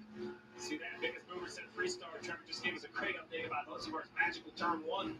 But Keselowski and Blaney both had issues, had to start near the back for different reasons. One speeding, one pit road closed, and here's Kez up 13 positions, Blaney up 12. They're running 20th and 21st on the racetrack. I just go back to what Brad said on the radio. It's early, let the race come to us. That's exactly what everyone needs to hear. He's not just a driver. He's an owner. He's the boss man. They respect his approach, his attitude. He's bringing it and helping everybody around him. Look at this. A couple of Hendrick Motorsports cars in traffic. Kyle Larson and William Byron. Wow, Chastain is in a tough spot right here. Byron's going to drive to the inside, get that one car tight off the corner. They're down the front straightaway, side by side. No momentum coming from behind. You kind of do what you want here if you're William Byron. Going to wait a little bit, side draft right there at the last second. Try to drive in here and not be able to clear.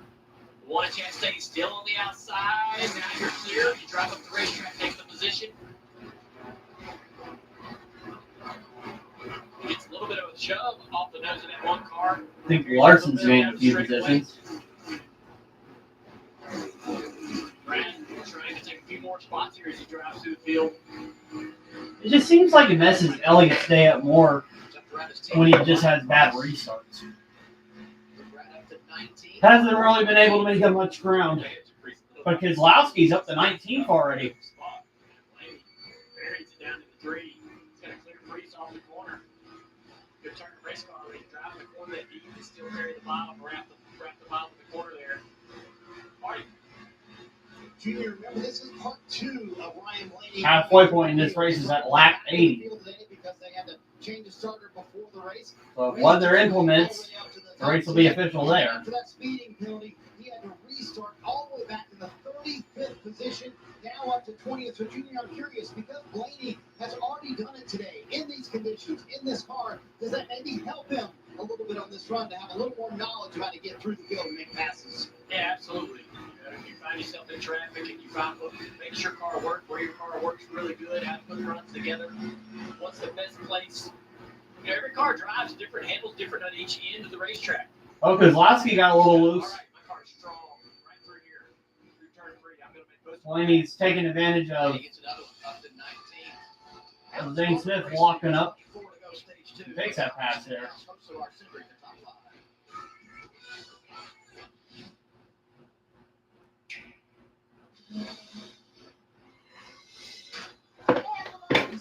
Going that fast. You don't even have an actual driver. Right. We'll show you a little something I learned in the 1900s. So, needs to get down. You're not allowed to be up there. Well, you're not close to halfway. We're on lap 72. Man, race is going for a little bit of a long time today. Like I said, since this race started later because of the rain delay, I wonder if daylight is going to affect the ending of this. I think it depends on how many cautions we get.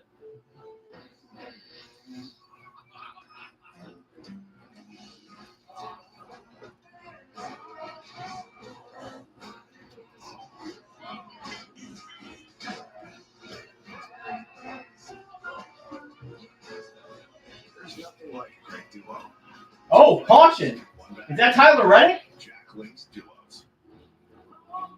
Who's into the wall? It's still green. Oh, it's Justin Haley. No, it's not Justin Haley. Oh, it's Michael McDowell. Michael McDowell with a tire down.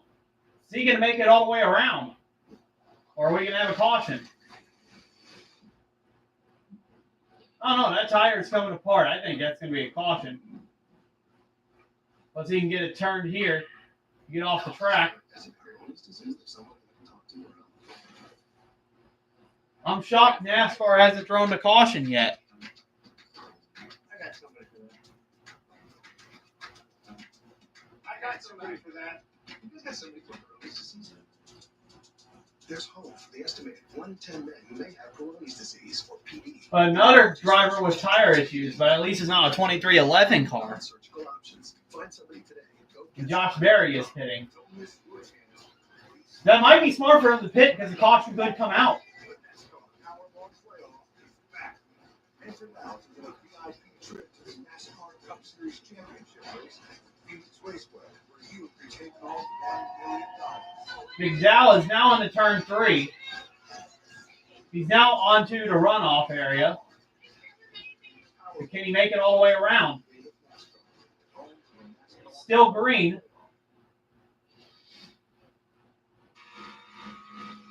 Back in Pocono, let's do our FanDuel race update. I think he's going to make it back to the pits. So that's going to keep the caution from coming out. A little under 2.5 times your money if you thought he was the guy to bet right now as we see Briscoe on pit road. I think this 19 car thinks they're in a window, and we have the 71 limping around the racetrack.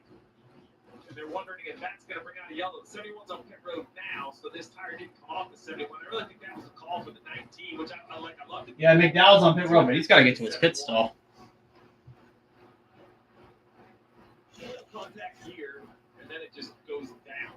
The right front explodes. You're wondering if another issue with the brakes. Trevor. Yeah, Michael McDowell reported some brake shake for a couple laps there before it finally exploded. On the crew chief asked him, what was it? He said the rotor just exploded there in the turn 1. We've seen that a lot, Steve, and you mentioned the faster speeds. That requires a little more brake on entry, right? Exactly. So this Goodyear tire has a little bit more grip, a little bit more quarter speed. So I think the overall faster speed, Man, get on the brake. Guess that was a good call for NASCAR not to throw out the caution. So when you're first of all, you're following the mail down the front stretch. I mean, faster than you ever would pushing into the wind, right? It's just easier with a tailwind. Everybody's gone out for a jog or been on a bicycle. They get that concept. Also, when you lift off the gas, that tailwind doesn't want to slow down as much. So you're using more brake pressure at already one of the toughest corners there are. And these guys, it's a really awkward racetrack. We talked about it all weekend. Well, it's even awkward mechanically. Now we've seen multiple cars with brake issues, and we have yet to reach halfway. 19 laps to go, stage 2. Let's hear it from Bubba Wallace. Kim caught up with him moments ago. Bubba Wallace out of the care center after what looked like a tire issue, but then on closer inspection, maybe the root cause of brake rotor. What kind of feedback were you getting from the car? None. I was going to battle 17 into 2, and by the time I was ready to touch the pedal, it just went to the floor, so brakes exploded. So I hit it. 2, 3 good races in a row, then here we go with bad luck again. But MJ told me there's no such thing as bad luck. So we create our own luck. Apologize to the racing guys. This weekend sucked, aside from practice, but that pays nothing. Hate it for my guys. Hate it for McDonald's. We knew it was going to be a grind, and I was mentally prepared for that all day. It was frustrating. The caution's out. Here, Pocono. What for? We're just going to take our lumps and march our way through and set ourselves up for the end of the race. Could be debris from McDowell's tire. With it being a brake issue as the root cause, do you think your teammate Tyler Reddick should be concerned? This is going to help Josh Berry. Race your own race. Don't worry about the things you can't control about. And while they were talking there, you saw caution flag is out 4 times today. Debris on the front straightaway. Yeah, debris on the front straightaway. And the brake failure on the right front down the front straightaway eventually. It was an interesting location. Yeah. I never thought of that on entry. Of course. You know, obviously that's where it happened. It was pretty clear, but he's lucky. One of the lucky ones to have it fail in a situation where you can avoid any contact with the outside retaining wall. Apparently NASCAR has found some of that debris. Concerning because this front straightaway, these drivers use all of it, right? Breaking the draft, going 3, 4 wide, way down the racetrack. So probably in a situation where there's not much choice but to err on the side of safety. You saw the 21 and the 19 both hit that road under green. Where's that debris at, though? You got to keep coaching, right? All the way through. You got to keep crew chiefing. Well, you know, there's a lot going on out there. Nearly impossible to follow. I think it had to be a significant piece to bring the caution out. We might be able to just buy a free pit stop here. We can pit. The caution is out. We can pull back up the field. Exactly what happens. So just, you know, brake calls on top of the pit walls. We'll see if it pays off. Just always try to take advantage everywhere you can. You always want to have options, and options create opportunities in a race like this. Bowman's led 15 laps. Hamlin's led the most laps today, 32 up front, won the opening stage. 17 to go stage 2 as they come out of turn 3 this time. It's going to be busy once again. Well, guys staying out, several coming down the pit lane. Here's Kim. All right, some drivers stayed out, some pitted. Alex Bowman and Joey Logano. Some of them. I would have stayed out if I'm Hocevar. Hopefully he stayed out. Chris Buescher, Joey Logano coming down pit road here. 17 to go in the stage. So obviously this will get everyone to the end of the stage here and also gets them in a window to maybe split the rest of the 82 laps in half. Buescher said the car really good and much more manageable in traffic. And also Joey Logano, Buescher's away. his car just got better Hamlin. the longer they ran. Hitting Hamlin on pit road as well. So that's a decent stop. And look at that drag race. 3 wide on pit road, Adam. Logano didn't look like he had a good stop. Or others just pitted for 2 tires. We'll reset the running order when we return to Pocono.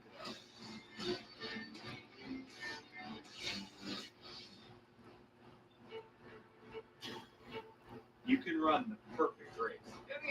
Leading the back on the final lap.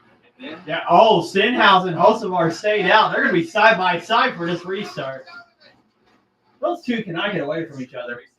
And there's Keselowski back to 3rd. National Debt Relief helps you take control, so you can pay less than you owe and less time than you think. When life hurts your finances, We got 17 laps to go. Are they able to hold on visit National Debt Relief till the stage today. and then they can pit? This isn't just a race. It's science at over 200 miles an hour. It's physics and engineering. Innovating and refining. It's testing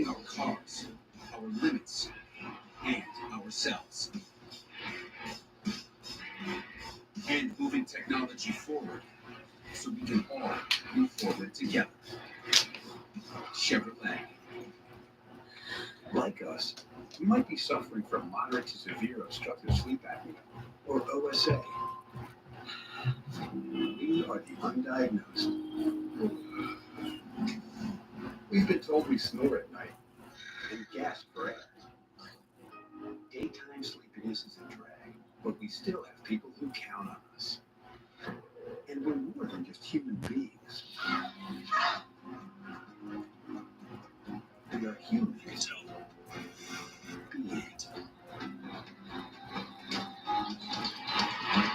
This restart's going to be interesting. You have Pulsivar and Stenhouse side by side. Them have gotten into each other for the past couple of weeks. You're undiagnosed. That was us. Honestly, if I'm Pulsivar, if Stenhouse picks the inside, do not pick the outside. He's going to run you into the wall. I'd restart right behind him. I'm an Eero Outdoor 7. That's right. You can Wi-Fi outside now. This is fine. Keselowski's in third in case something happens, and you got Austin Dillon, Chase Briscoe, Josh Berry. Remember, Briscoe and Berry pitted in case the caution would come out, and it did. So that's going to help them. So pretty much during that caution flag, only 6 drivers stayed out. Then a couple took 2 tires. Eric Jones being the first one to take 2 tires in 7th. Got William Byron in 8th.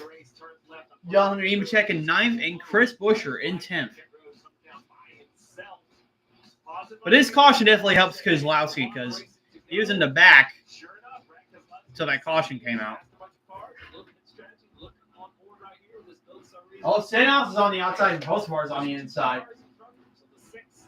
Doing everything they can to recover from that surprise move early. This will be a fun restart to watch. 47 to Stenhouse. Not a very quick race car, but he's able to get this track position. Pulsivar knows the 47 is not very good. He wants to be able to get this track position, be able to get this lead to clean air on this restart. Stenhouse lead laps for the first Yeah, but will Pulsivar be able to get the lead, though? They stayed out here. 15 to go, stage 2. All right, green flag's back in the air. Oh, I think Stenhouse spun the tires or Pulsivar jumped it. But Pulsivar's got the better restart. Getting pushed hard by Chase Briscoe. And Pulsivar is clear for the lead for now. He slides up on the outside, and Chase Briscoe's going to challenge. But Pulsivar is going to side draft. Stays behind Briscoe. Here's Stenhouse on the outside.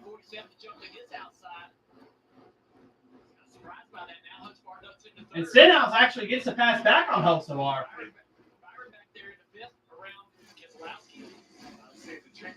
Interesting how that restart went.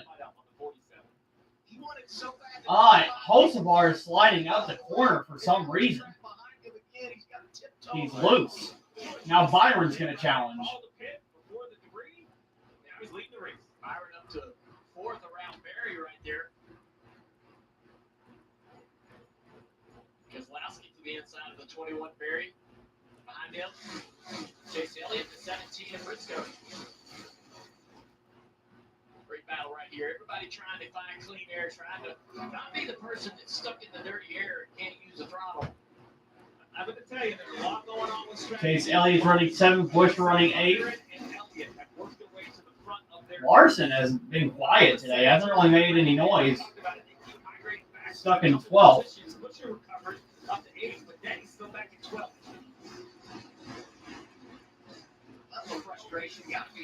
Oh, Austin Dillon. Well, a little high. Hamlin almost got into the wall there. Larson knew that Denny was out there on the 3 wide, so Denny had to get out of the gas. Got to see that again if we can. I don't know if there was contact with the wall. Got 198 miles an hour into the corner. So Denny's out here. I don't think Larson knows it. Larson's going to come across the track clearing the 3, but here's Denny Hamlin. And he just gets out of the gas. Maybe a little contact. Yep, you see the right front fender. He's like, oh, I'm there. It's not the first time those two have danced together. Oh, Briscoe. Oh, that's Chastain, actually. Right there, he loses Oh, big crash! SVG, Kyle Busch, Christopher Bell, and Ty Dillon. Caution number 5, and it comes out with just over 10 laps remaining, stage 2. I wonder what happened back there. It's been a tough several months for this 20 car. They came out of the gate starting the season off looking like championship favorites. They've lost a little bit of that mojo, and it continues. Yeah, Austin Dillon, or Ty Dillon's the only one not able to get away from that accident. Mexico City, man, he spent a lot of time in the top. Sure did. And It's like a broken toe link on Ty Dillon's car. With this college team this year, kind of gutted it out to try to get these opportunities and making the most of it this year. SVG and Kyle Busch were pitting. Get around the racetrack on the pit road. Let's take a look at how this happened. Kyle Busch in the door of the 38 just gets Yeah, Kyle Busch got loose, overdriving it. And everybody trying to avoid a little contact with the right rear. A few cars got involved after that. Trying to avoid with Christopher Bell through this corner. Kyle's going to be right in front of this. Car come around. Christopher Bell locks it down, trying not to hit this inside wall. All right back there. Do a good job there. Yeah, Bell just lightly hit the wall. He might be okay. I think the one that got the worst of it was Ty Dillon. As this race gets closer and closer to the finish line, everybody stops giving as much. They start taking more. Kyle Busch knows he wants to take that position. He's going to force that pass. He probably doesn't do that early in the race. Kyle involved in a crash early last week and a spin today as well. It's like a 4-car accident. Bringing the caution now. Chewy order is on the way for Dash, who was just rescued yesterday by Dave, who's realizing in real time his new dog has a thing for squirrels. And there's Chewy, where Dave will order a harness and everything else Dash needs in life. Like delicious food, because squirreling can work up quite an appetite. For low prices and fast shipping, for life with pets, there's Chewy. There's a place no map will show you. A secret spot. A high-performance hideout for cars that crave chaos. New brakes? Check. Roll cage? Check. A spoiler so baby doubles as a picnic table? Oh, you bet. Every 8 punch we nail, every second we shave, it's all knowledge that goes right back to your ride. Look like fun? It is. You win? Looking for a weight loss treatment that works for you? Through HIMS, you can access personalized weight loss plans that lose up to 20% of your body weight or more with FDA-approved Wegovy at half the price. HIMS offers access to a range of trusted weight loss treatments, like other injectables and oral medication kits, with a holistic approach for long-term success. Options start at $69 a month, so you can find a treatment that works for your goals and your budget. Find the right weight loss treatment for you. Start today at HIMS.com. At NAPA, we're the pros that know how to make your business our business. Pros everywhere you need us, with every part you need. From brake pads to stock your shop in Orange County, California, brake pads, to oil filters for your fleet in Orange County, Florida. It's why we built a nationwide network of parts and exceptional service, all driven by one mission: to keep businesses big, small, and everything in between moving full speed ahead.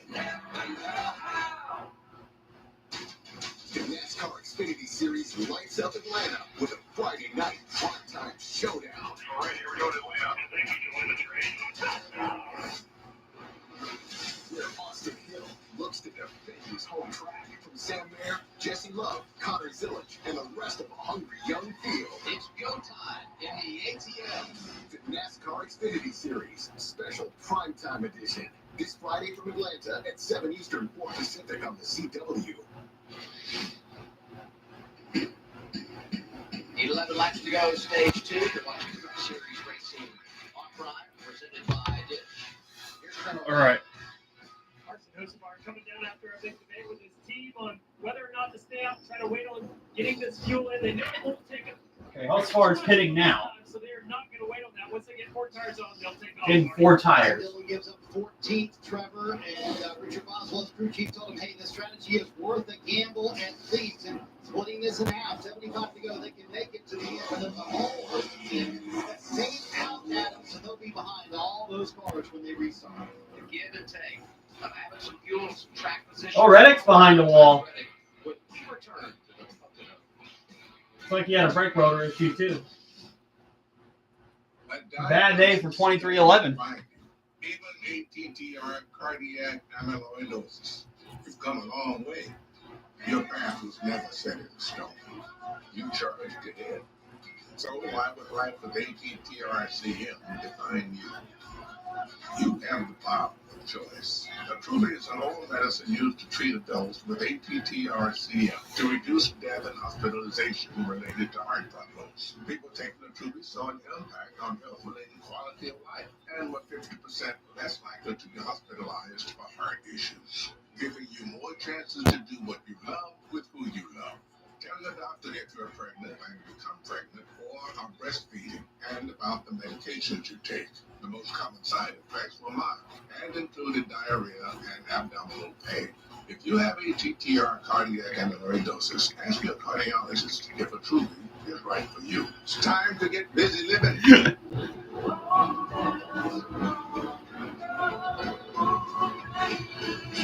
Racetrack to ride.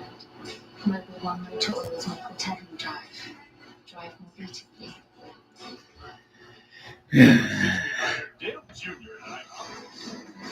Yeah, so that's Chase Briscoe's your leader now. Stenhouse, William Byron, Josh Berry, Brad Keselowski, Chase Elliott, Chris Buescher, Eric Jones, Kyle Larson, and Denny Hamlin. It's now your top 10. Don't wish. Don't hope. Don't dream. No. Plan. See the steps it takes to get it done right, then follow them. And you'll receive your colors. Unlocking those colors. Because for 75 years, we had one plan. To make sure you keep yours. This Xfinity Wi-Fi is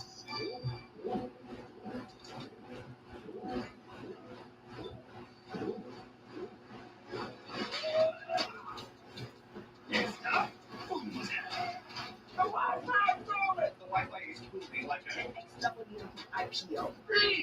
Sideways. It's bursting with Wi-Fi. Well, everyone knows that being in this scene is the wrong thing. The Wi-Fi moving. Make sure you check out Prime's exclusive in-race feature Key Moments during today's broadcast by clicking down on your remote. It's the easiest way to catch up on race highlights and flag changes as they happen.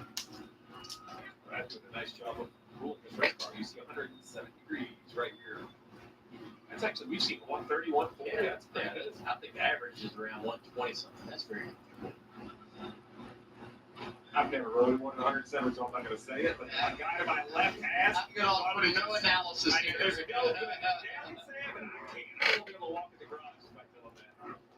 It's not awesome, but it's not good in tough situations. Many times. Interesting lineup here, front row. Briscoe, Stenhouse, Byron going to line up. All right, Chase Briscoe and Ricky Stenhouse side by side. To go, second stage, as we return to the green flag. At Pocono. Green flags back in the air. A little bit of a better restart for Stenhouse that time as he's side by side with Chase Briscoe. There on the inside, several rows back. Stenhouse, possibly clearing. Here comes Briscoe on the throttle. Good momentum, but they're side by side. It's a drag race off of turn one down the straightaway. Stenhouse, great shove in that outside lane from Josh Berry. Can he make it pay off? Side by side for the lead as they head to the tunnel turn. 19 inside is Briscoe, outside is Stenhouse. And they're stacked them side by side behind him. Josh Berry getting a challenge by Byron back there. Now Byron's trying to pass Josh Berry on the bottom. Gonna complete it. No. Very strong on the outside, but I think Byron had to check up for Ricky Stenhouse, who got loose. That's going to help Josh Berry. Go to second. Someone hit the wall. They're pushing so hard at this point in the race. In that dirty air, they're just coming off that turn, that wall's. Who hit the wall there? He was right in front of both of them. Berry and Stenhouse were going to get together going into turn one. Stenhouse got to drive Stenhouse loose, not loose. He tries to drive in front of the 21. Kid side by side with him, and now Byron's going to make it 3 wide. And Keselowski's going to help Josh Berry. He's going to complete the pass there because of Brad Keselowski giving him that push. Smart of Keselowski helping a Ford teammate. Now Chase Elliott's in this mix.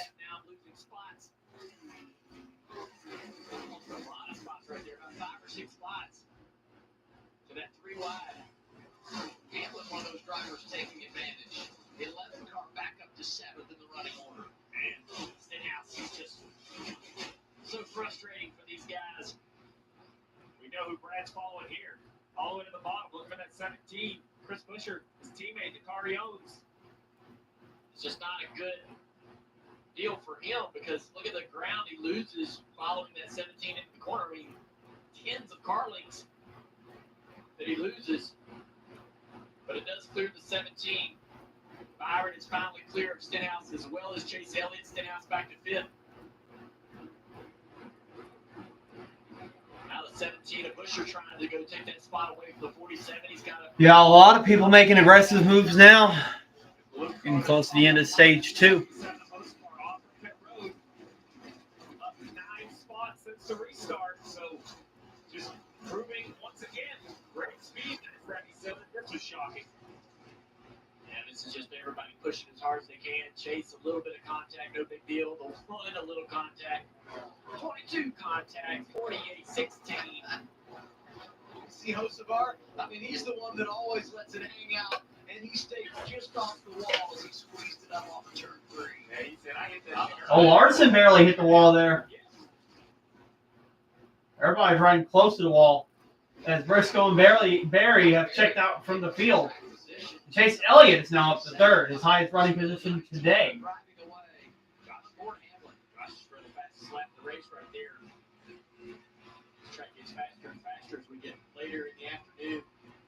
Got 5 laps to go now. It's going to be 4 once they cross the line. So the Goodyear tires just hold on for forever. 4 to go on the stage. Here's Hocevar looking for more. Outside of Logano. What's up, Trevor? Yeah, guys, we saw the follow the leader off the corner where it gets really flat. You lose all visibility if you can't see your other car in front of you. That's why Briscoe chose the bottom on that last restart. Hamlin challenging Stenhouse for 6. Keselowski giving them the push. They're both going to get past Stenhouse. These restarts really shake up a lot of positions. Restart zone. There are a couple marks in the fence, but it's really hard to see on the ground or on the wall. Yeah, when you're behind all those cars, if you're in the the 4th, 5th, 6th row or home back, sometimes you can't even see those cones on the fence. You kind of just look in front of you a couple rows and watch the C-post or the roof of the car in front of you. Oh, Keselowski's pinning. They move, you get ready.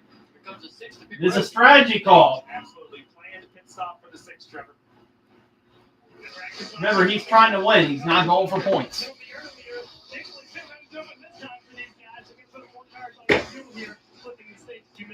Also, Eric Jones hitting pit road. He was inside the top 10. Another good run for this Legacy Motor Club Toyota. Legacy's been great this week. We talked about John Hunter and Nemechek early in their performance in qualifying. Eric Jones spent a lot of time up in the top 10 or 12.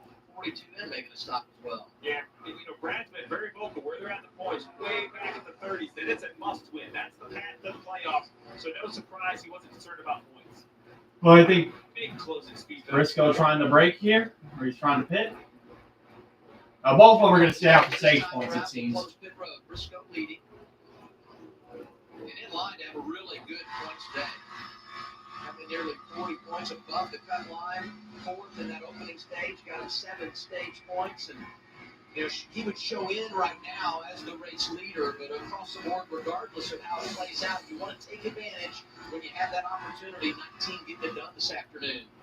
And here's Blaney. Ryan Blaney going on Stenhouse right here. Racing Stenhouse for the position. Blaney, then we have Larson behind him. The double now, but Hocevar. What a drive by this young man, 22-year-old from the back, up inside the top 15. I just talk about how the tires held on for overall pace. I wonder if the new tires do help you pass, though. Even though they Dale will go maybe way faster. Maybe you can just run lower in the corner, Dale, or give your driver more options. That or this 77 is just a standout race car, combination of both, maybe, but he's up 12 already. I think it absolutely gives you an advantage in dirty air. Oh, look at that 5 car. Of Larson, the 47 might have gotten into the fence off the wall. All right, 1 lap to go for stage 2. I think in traffic, restarts back of the pack. Should be Chase Briscoe's stage here. And you can take advantage of people who are on older tires, and that's how he's able to gobble in spots early. Hellsbar is going to get past Stenhouse. Inside the 47 now. Stenhouse getting further and further back in traffic. Now with 3 wide, this 47 car gets harder and harder to drive as you lose more and more track position. Everybody take a deep breath. Hostbar just drove around Stenhouse. No harm, no foul, and I'm sure he's taking a deep breath as well. Talking about Logano coming by, the same with the 48 of Bowman. Final lap, stage 2. Here he is, Chase Briscoe, having a good day. Qualified good yesterday and painted off of the race. He's the winner in our second stage. Barry is second. Elliott, Byron, Buescher. Chase Briscoe's going to win stage 2. Got Josh, Barry, Chase, Elliott, William Byron, Chris Buescher, Denny Hamlin, Austin Cedric, Ryan Blaney, Kyle Larson, and Carson Hosevard getting stage points. And Briscoe getting that playoff point. This afternoon be the day. 2 stages down at Pocono. And Pit Road will be busy when we come back.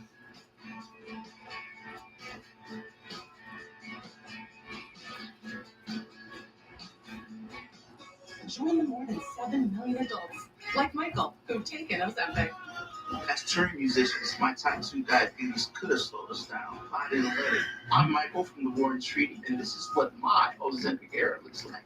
I'm lowering my A1C and lost some weight too. I also learned some people take Ozempic to lower the risk of major cardiovascular events like stroke, heart attack, or death. And others take it to lower the risk of worsening chronic kidney disease. Don't share needles or pens, only use needles. Don't take if you or your family have NTC, MEN2, or they're allergic to it. Stop taking and get medical help right away if you get a lump or swelling in your neck or any of these allergic reactions. Tell your provider if you plan to have surgery or a procedure, are nursing, pregnant, or plan to be. Serious side effects may include inflamed pancreas, gallbladder or severe stomach problems, or changes in vision. Call your prescriber if you have any of these symptoms. Taking with a sulfonylurea or insulin may raise low blood sugar risk. Common side effects include nausea, vomiting, diarrhea, stomach pain, constipation. Some side effects lead to dehydration, which may worsen kidney problems. Discover the GLP-1 with the most FDA-approved uses. Ozempic. Whoa, who are you guys? I'm you from the past. And I'm you from the future. Look, I need a cool outfit for a party. And I'm looking for a suit for my daughter's wedding. I might be able to help you fellas out. Life is a journey. New Bandy is the wardrobe that grows with you. Tailored for every milestone. Look your best, dress to win. New Bandy. Racing isn't just a game. It's a way of life. Every lap, every moment. Practice is about consistency. Winning doesn't come easy. Yo! My turn, Bubba. All right, so Fuel the road. Own the race. already mentioned the top 10. I wonder if Hocevar is going to stay out or if he's going to pit. Because he did pit a few laps before the stage ended. $6 for all this and all that. That's a lot of breakfast for $6. Weekdays at IHOP. NASCAR on Prime Video is brought to you by AMR. 2 stages down in the Pocono. Going to break. I said when we return, Pit Road could be a busy place. Maybe not the case here. How do you see this playing out, Steve? And we got a handful of them coming down for sure. Yeah, there's some cars pitting. To their final pit window from here, the question is, do you want more fuel on board that could shorten that final pit stop, Trevor?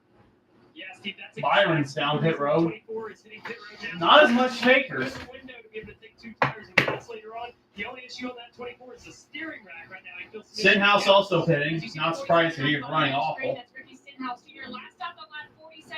They strung it together to get to the end of the stage, hoping for stage 1. Did not net out. They finished that stage in 13th. Ricky he said it just was not turning, Marty. Daniel Suarez has been taken in the top 15 today. Been struggling with the vibration, especially when he has to turn the car to the right. But Steve, to your point, Matt Swiderski told Suarez this will make our next stop shorter. That's why we're pitting now. So shorter, but the question is, it's going to be 2-3-ish seconds shorter. If that's under yellow, it could be a lot. If it's under green, do these guys get close enough to the front to take advantage of those 3 seconds? 63 to go. We'll just have to see where the cautions fall. The games are being played as we get ready for the final stage. Here's Danielle Carlin. Yeah, Chase Briscoe's first stage win with Joe Gibbs Racing. Interesting to see, guys. He only came in 39 points above the cut. He was one of those on the bubble who has yet to win this season, already scored 17 stage points. So a great day so far for Chase Briscoe. Yeah, great day for Chase Briscoe, but it's hard to just describe, really what's happening here is they're setting up for that last pit stop. So the guys that have to spend more time putting fuel in, man, they just got to hope for things to fall their way. It's a strategy game right now. Fortunately, we've got 2 great crew chiefs up there in the booth to describe it to us. Absolutely. Woodell Jr. and Steve Latour laid it out for all of us. It's been hard for me to follow as well because you don't really know who is set up the best for that least amount of time on pit road to the last stop. What's impressive to me, though, is Hocevar's ability to drive back through the field. I think they're in a pretty good fuel spot. The 77 man is strong today, but I would love to see Chase Briscoe try to figure out. Yeah, you read my mind about that restart. Hocevar passed something like 13 or 14 cars in a lap. So restart takes care of strategy in a number of ways. We had 4 cautions in stage 2 here at Pocono. That's the most ever in the next gen era, or ties the record, Adam. So we'll see what the final stage brings us. No shortage of action. Right. This afternoon. No question. We're going to have 60 laps to go now. Danielle, and now time for our Napa know-how moment.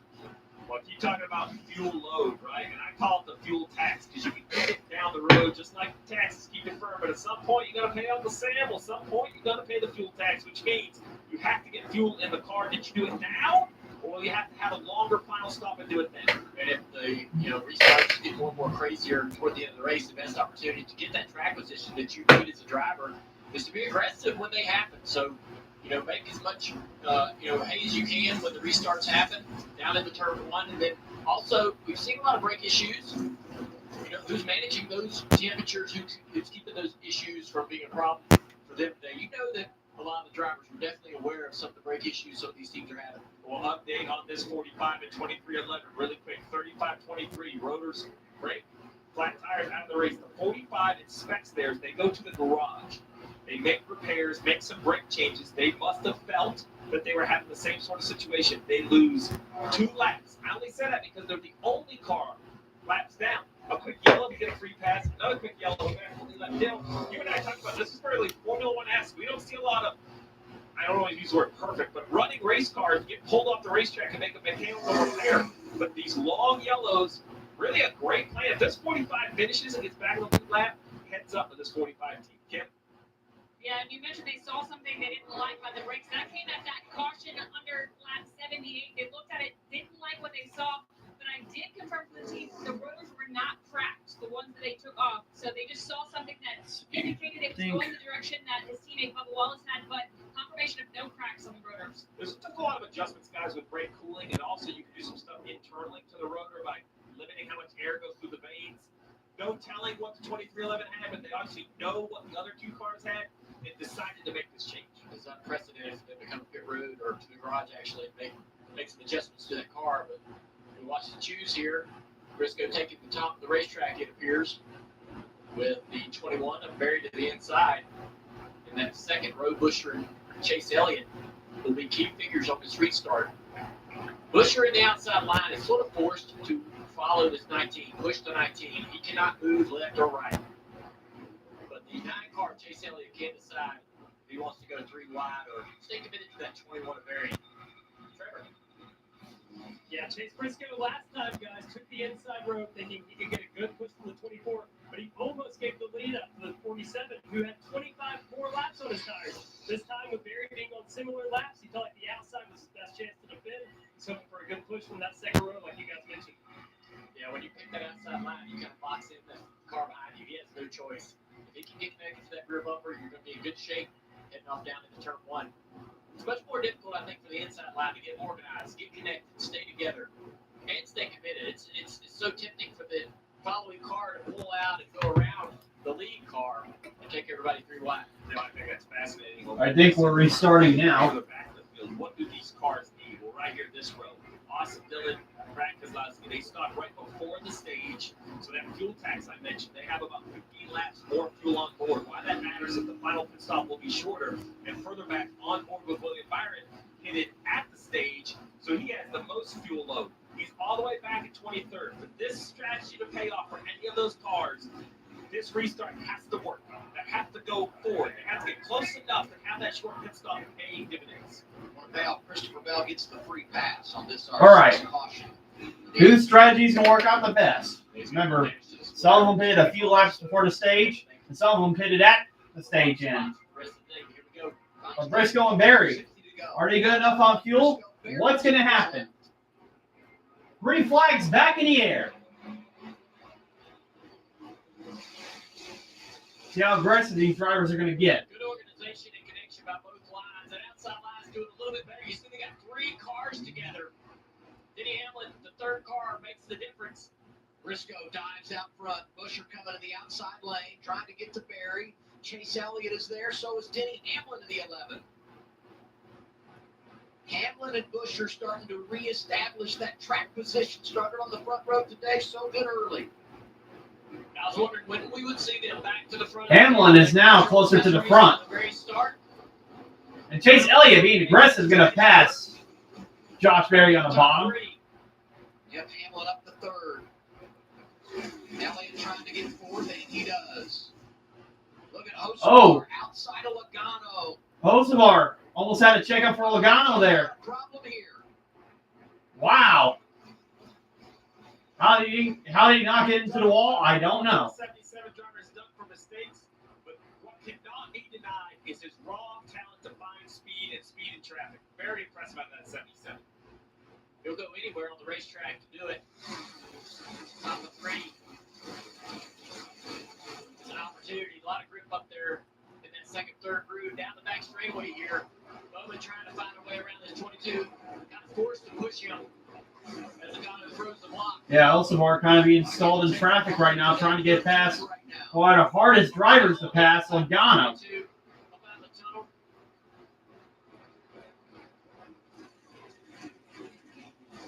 Just in front of him, Ryan Priest in the top 10 having a good day. He's finally going to complete the pass here. Think he has. Briscoe up front, being chased down by the 17 of Busher. And Chris Busher, who started 2nd, is now trying to chase down Briscoe. To be able to get up there and challenge him for position. I would say that Busher's sitting here thinking, look, this race is between me and the 11. Keep that 11 behind you. Take this spot from the 19 as soon as you can.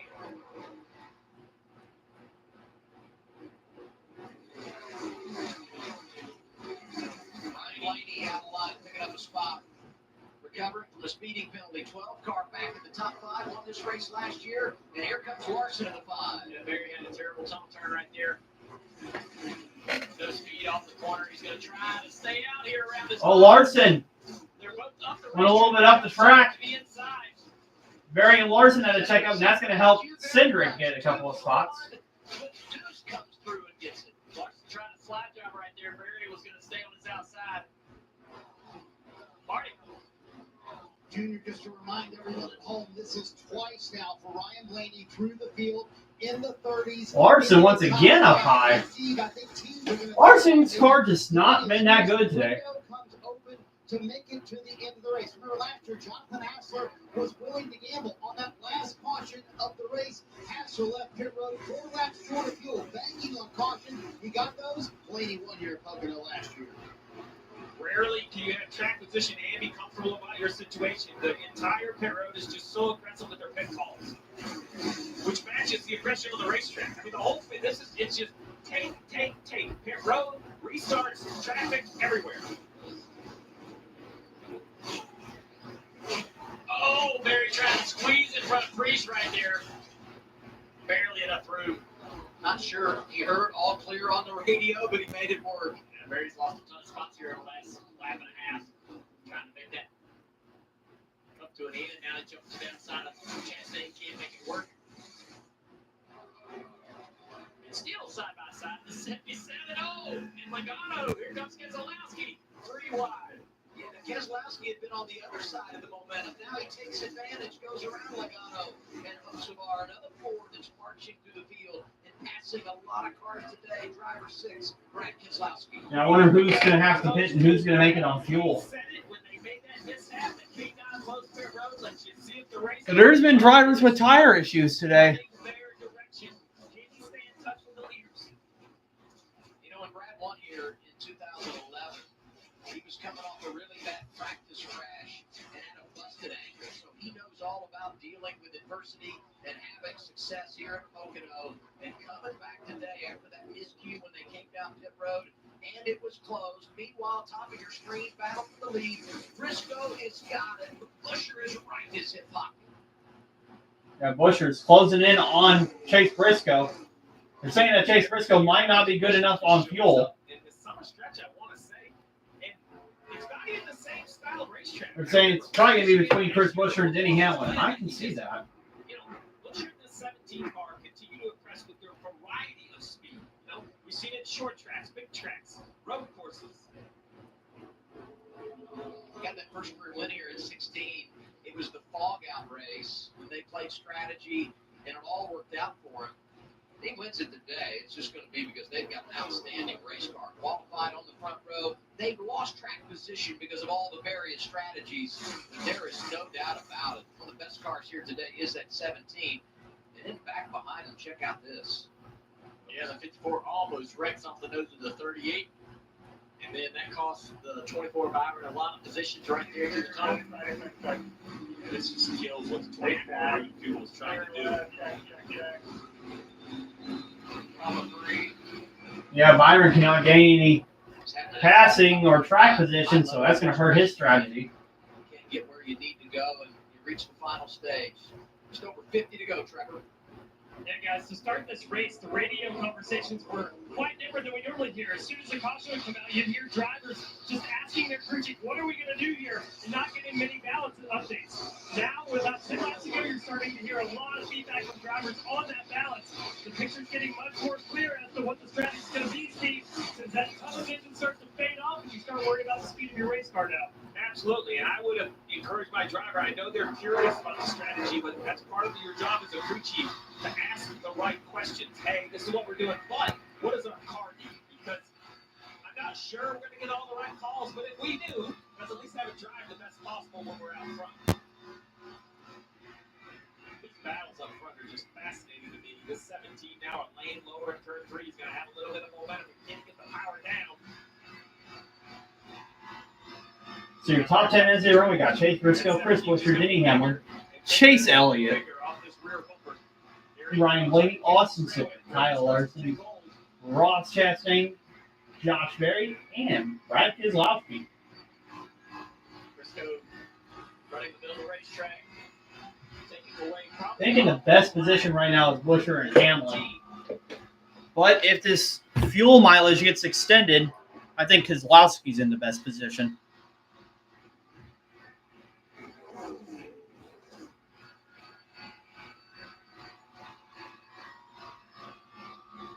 A lot about fuel usage. You know, if the burn bar was show miles per gallon, the reason I'm not really pointing that out is because this is not as much how much they're using, it's how much they have on board. I think these guys right here, they're not as concerned about saving gas as they are trying to control this race and trying to take the lead for Buscher.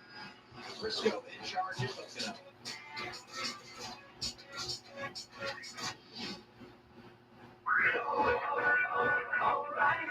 Engine, ABS, or maintenance light on? There's an O'Reilly Auto Parts. Turn left, Tyler. Take the guesswork out of your warning lights with O'Reilly Veriscan.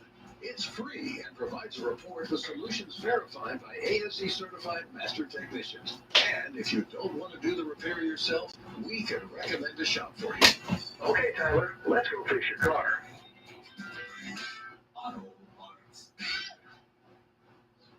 Did they just hop from a baseball game to a show on Max without leaving DirecTV? It's like all their apps and channels are connected. Oh, it's all connected. Shows, movies, sports, cooking shows. Is she talking to us? Dad, how does DirecTV put all your favorite stuff on one home screen? Uncanny content suggestions based on your watch history? Mind control. Were you recently electrocuted? Introducing introducing genre packs starting at $34.99. Well, I, for one, am intrigued. At Ford, 80% of the vehicles we sell in America are assembled in America. What would happen if other car companies did the same? If they were like us, we'd have up to 15 new plants. Assembling nearly 4 million vehicles per year. If they were like us, They would have said no to the taxpayer bailout and added thousands of American jobs. Nobody's committed to America like Ford is. and who benefits from that? You do. Old Chastain up high on Keselowski. Like Keselowski still gets the pass done. You can run the perfect race. I was so close to a race ender for Keselowski. And then, boom.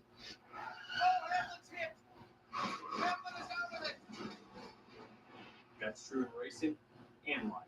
When debt hits hard, National Debt Relief helps you take control, so you can pay less than you owe in less time than you think. When life wrecks your finances, National Debt Relief helps you back on track. Visit nationaldebtrelief.com to get started today. You love our legendary subs, so you'll love our legendary new Doritos footlong nachos. Doritos and Subway, two legends come together to... Legends eating legends. Am I right? Yes, thank you, Marshawn. Doritos footlong nachos, just $5, only at Subway.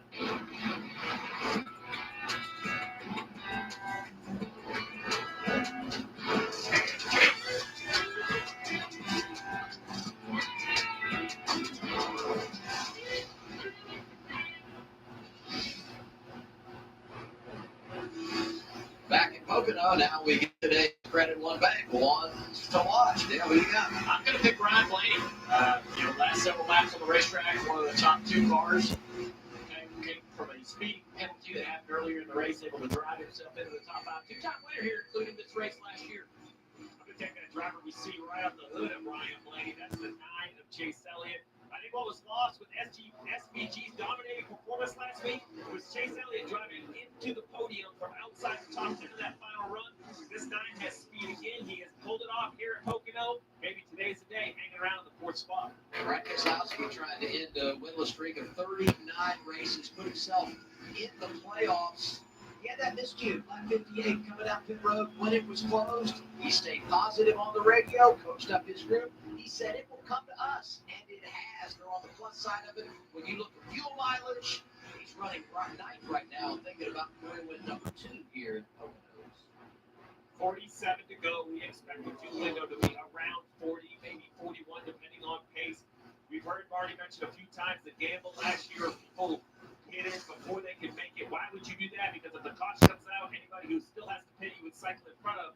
So top 10 now is Briscoe, Busher, Hamlin, Elliott, Blaney, Cindric, Larson, Josh Gray, Keselowski, and Ryan Preece is in the top 10. It's stuck behind the 19 and 30 year. That doesn't mean All the RFK cars are running good today. The last time by. So the 19 is a good race car. I think the 17 may be the best car in the field. Just really struggling to be able to put the runs together. So this is going to sound crazy, but there is. Briscoe had a little wobble there. It says, hey, Busher, if you push him down the straightaway and you can offset in the corner, push him down the straightaway, we'll run faster together and just try to gap the cars behind us because they know that Brad and a couple guys back here are going to have shorter pit stops. I'm sure he would take the lead if he could, but it's not too painful if you guys are trying to get that gap back and handle it. So here's your once to watch Blaney go right by my guy Chase. Yeah, what do you know? We need a race on top of the pit box. Nostradamus now. He's got it. Ryan Blaney makes a move on Chase He was Elliott. first in the draft, right? So when you get to go first, you I didn't have to defend him. I didn't have him on my list. I look at Briscoe up there. He changes organizations. This has not been a good track for him. You look at recent years, last 5 starts here, he had exactly 1 lap turn inside the top 5. Today, he's led the most laps, 35 out front for driver 19, trying to control this thing and win a race, put himself in the playoffs. And if he delivered today, he would join a long line of success for Joe Gibbs Racing at this place. Just look at the last 13 races. Going back to, I think it's 2017, the 7 wins, the pole positions, all the top 5 laps led, and how good they've been here today. Very impressive, Marty. Adam, we know these final stops of the day, very critical final stops of the day are coming up here at Pocono, 45 to go. The drivers know that as well. Just a moment ago, Junior, Denny Hamlin radioed to Chris Gale, and he said, hey, give me a 5-lap heads up when we're coming to pit road. So to that point, how difficult is the pit road entry under green here at Pocono? Well, it's inviting. It's not that it's difficult. It's actually easy because you can get turned and you have a very low braking zone, straight braking. You can get aggressive. That's the problem with the entry to pit road at Pocono is drivers can really go after some speed that they're trying to. Briscoe's extending that gap on Chris Buescher. Driving deep in that braking zone and getting to the pit road. So Could this be Briscoe's day that he gets his first win for Joe Gibbs Racing? Or will he have more bad luck? You know, Junior, we're celebrating the success of Joe Gibbs Racing, and rightfully so. Been so good here today, leading laps, winning stages, got the pole and all of that. But let's go to RFK Racing. We've told the story of Brad Keselowski. We know how good Chris Buescher has been. Ryan Preece has now entered the top 10, so all three of their Fords in the top 10. I go back a couple of weeks at Michigan, they were all three in the top 10. First time they had done that since 2016, so they are starting to find the sweet spot when it comes to speed here as we head down the stretch of the regular season. It's time to recognize that for sure. They've struggled this year trying to match the performance from years ago. And I've been really impressed with this 60 car. You know, you bring in a new car, new team, new people. It's a third car. No other way to look at it. And they're going to be probably, you know, getting some of the third best parts and pieces at times, if not all the time. And they have found a way to make that car competitive. Done a really Austin Dillon getting past Chastain for 14th. Ross Chastain exchanging. He's on that same strategy Keselowski is in 9th. Dillon up to 14th as he makes the pass. He's one of those drivers that flipped stage 2 for some track position. And I'm telling you guys, if you're one of these pit crew members, this is the moment you're living for, right? You know, you see a pit window is open. This is the Okay, pit window is open. Who's going to dive down for fuel first? And there it is. I think Cindric's pitting. It looks like Josh Berry as well. From the 7th position. Let's see how he does and how much fuel they take. That's what's important. They have to be full to get to the finish, Kim. They talk about being the first to pit last. That's what Brian Wilson wanted. You see that second can going in. He's in here just a little on the free side. It took a little longer on fuel, but they're away. As long as possible there on the 2, Marty. Kim, remember Josh Berry was one of those who pitted a little bit earlier when there was a caution, so he knew they had to come before the other cars. But you got to wonder if this is going to bring a lot of other cars down pit road. 48 also on pit road. And Steve, does this open the window for everybody? I think you have no choice. As soon as you think you can make it, you have to come. You cannot. I think Briscoe's coming in. Tires. There you go. Leader, Briscoe. Hard left-hand turn on pit road. Buescher, Hamlin will have to counter next time by. Fresh tires are enough of an advantage. Yeah, a lot of cars are pitting now. There goes Elliott. There goes Larson. Yes, sir. This is the final stop for the 19, hitting pit road for that money stop. They wanted to be one of the first to get there. Going to see 4 tires and fuel go on this 19 car. 5-car Kyle Larson was saving fuel during. And Coach Larson on pit road as well. To make this stop a little bit shorter. Another tool in the toolbox for these drivers to use. Ryan Preece waiting on fuel. You see that long wait there? Need a little more center turn. Yeah, but these guys fit earlier, having to wait later on fuel. Final stage at Pocono. I'm going to tell you, unbelievably fast stop for No, I don't. that 19 car. I don't think Chase Elliott pitted. He's still on track. They would have to wait longer, only 11 seconds on pit road. Scoring monitor probably thought it was somebody else. 24 to 77, Trevor. 24 car just took 2 right sides right there. A short stop for him. Remember, he came down pit road in that last caution. So Buescher now leads the race. Obviously, he's going to have to come down. Hamlin's now on pit road. Hamlin making his stop now, Marty. That comes with 40 to go. Adam coming down pit road. He said he was really tired. Got to have a good pit stop here if he's going to win. Elliott's coming in at the same time. Chase Elliott also coming to pit road. He said he lost his front turn at the very end of the run for Chase Elliott, who's been very strong here at Pocono this afternoon. Question is, can they make up time that they were behind the other cars in front of them here on pit road, Kim? And the one of Ross Chastain. Okay, Chase Elliott's away. Tight middle in one of Got to fuel up on fuel. They're going to wait as long as possible. So this is, if it stays green, it's going to play into the hands of Keselowski, I believe.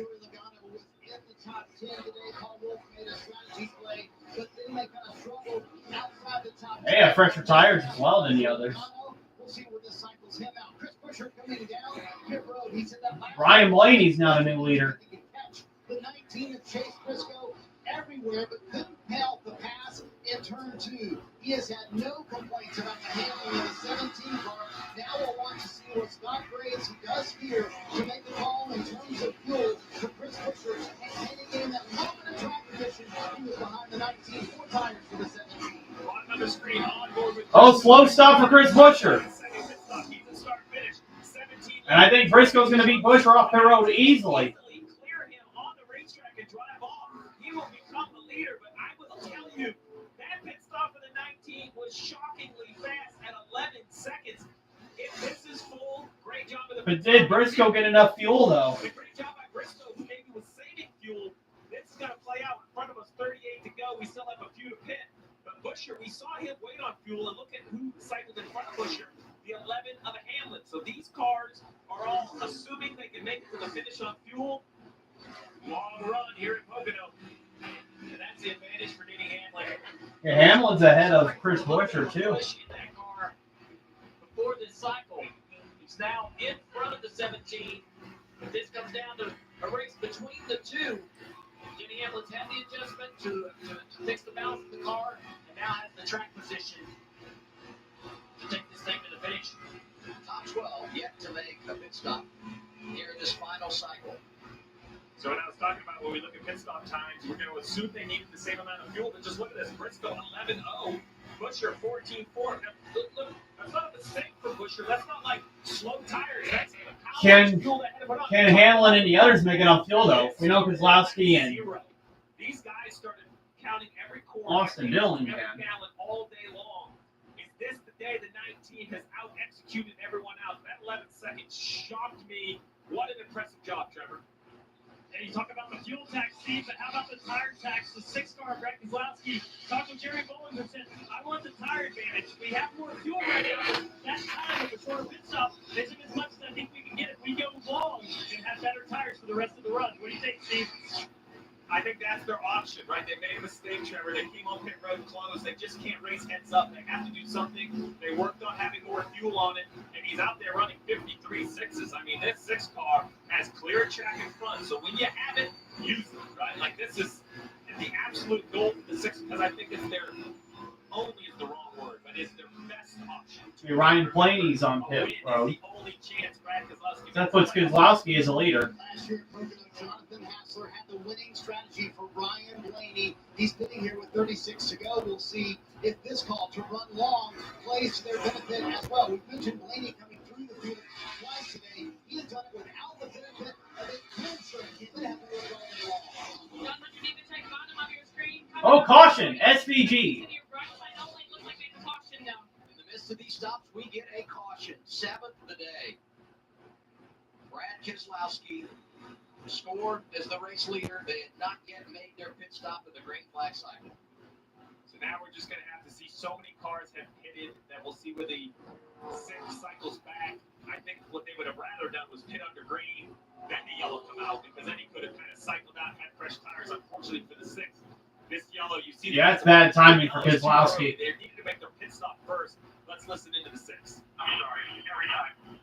Every time, man. He's just getting clean air.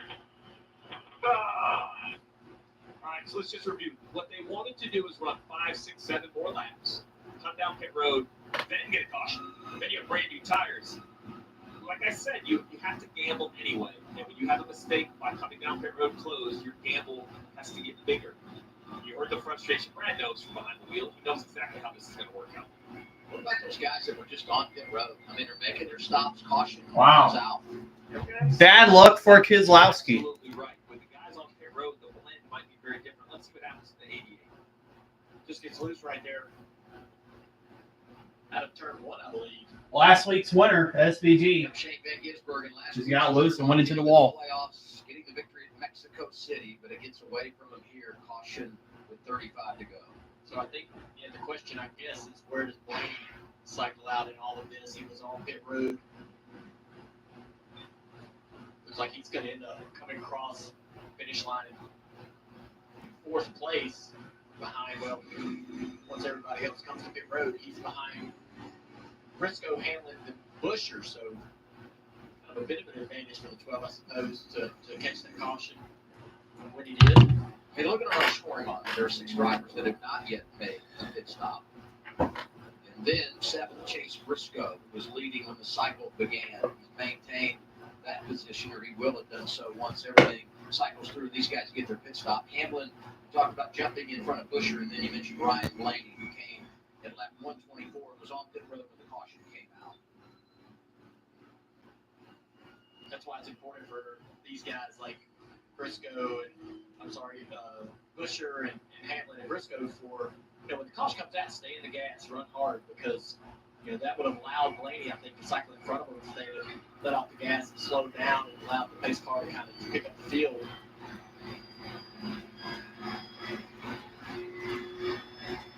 Racing at Pocono today, 34 to go.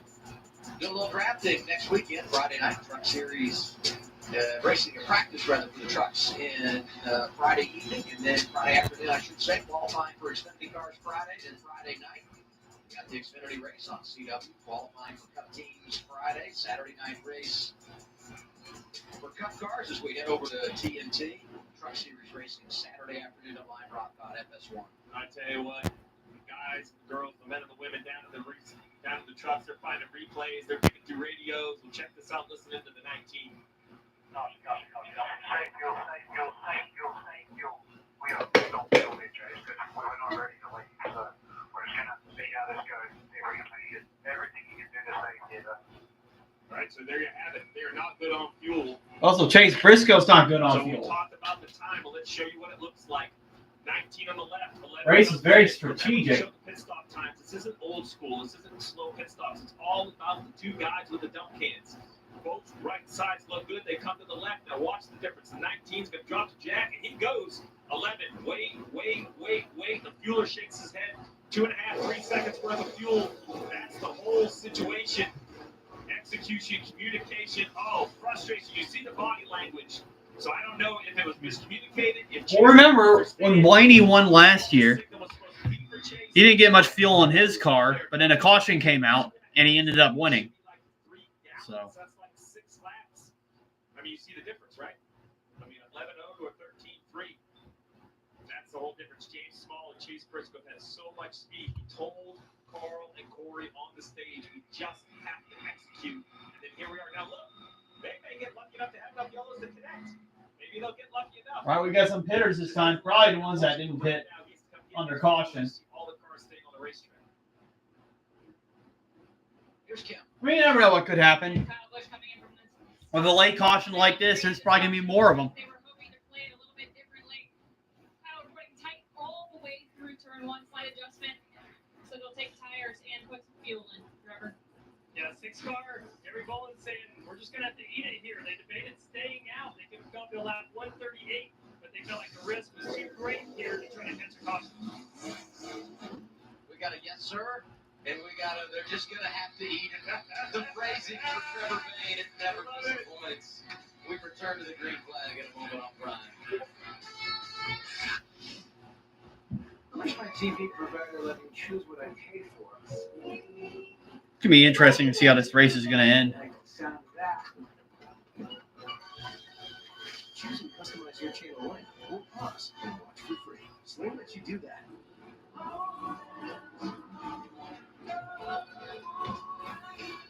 From racetrack to Ride, Mobile One Motor Oil's Nickel Turning Drive.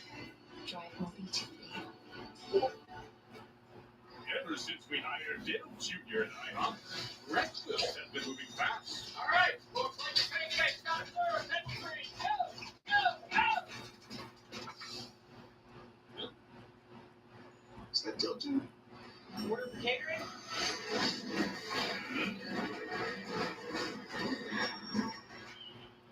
It's pancake! Delivery catering. Will you sound like this?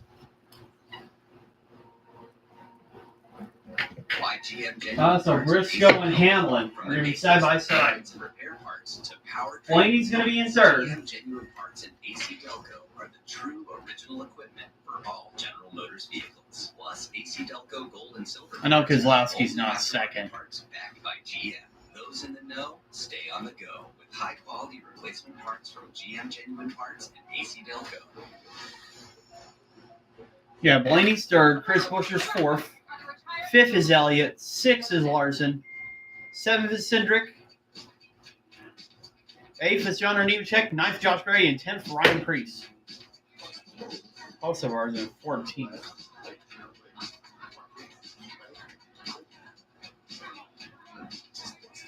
There you go, Kate.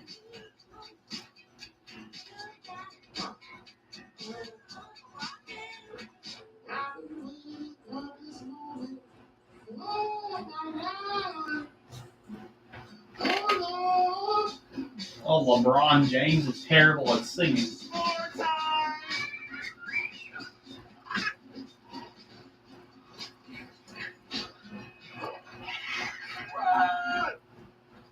LeBron, what's next? Whatever it is, it's going to be a big deal.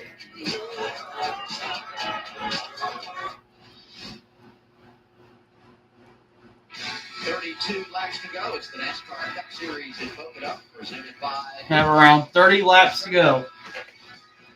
Brad Keselowski and Terry Collins had a debate about the strategy to take there. Ultimately, Brad Keselowski wanted to stay out a little bit longer. Take a listen to the radio here. Finish the time. Copy this time with your pace. No pressure here. Tear off, please. You sure I can go longer, Jeremy? Losing a lot of time for the guys in the finish. Maybe give me one more. One more lap, Brad asked for. That was one too many. Junior, you're a crew chief now, you know, so do you ever regret going against Steve on any calls? I never went against Steve's calls. Never. This guy was the best crew chief on the pit box, best strategist I knew. I certainly wasn't going to have any better ideas than he did, but yeah, that's a tough one. Sometimes you feel like you think you've got a better idea or you know better. It's Brad also being an owner is in a position of a little more authority to be able to help make those kind of calls. He's got a lot of experience, years in this sport. Sometimes those things pay off and you look like a hero. Here's Chase Briscoe, 19 radio. Yeah, we're still going to have 31 laps to go.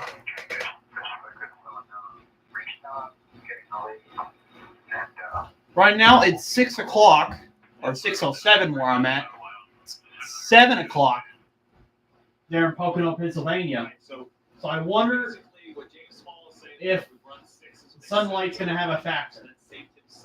We know they're short. We don't know how much. But James is smart enough to say, hey, don't give up the lead. Don't start saving now. We can run 5 laps again. This race starts going to be chaos. Yellow's doing it after maybe a year ago. So I think that was really good just to be very clear on what the goal is here. Now, Dan, let's all about this restart. I'm going to reach a little bit here, but the 12, right? We talked about the caution coming out at a certain opportune time while the 12 was leaving pit road. Well, when they went back and looked at the timing lines, he actually did beat the 17 to the last timing line before the caution. So he is third to choose. Now he gets to put himself in this outside line, which I believe is the preferred line behind the control car of the 19. If they produce a successful restart, he could go off into turn 1 on the outside of the 11 and fighting for second place off of turn 1. And every position is huge. And I go back to the Briscoe deal. Who knows how this is going to shake out?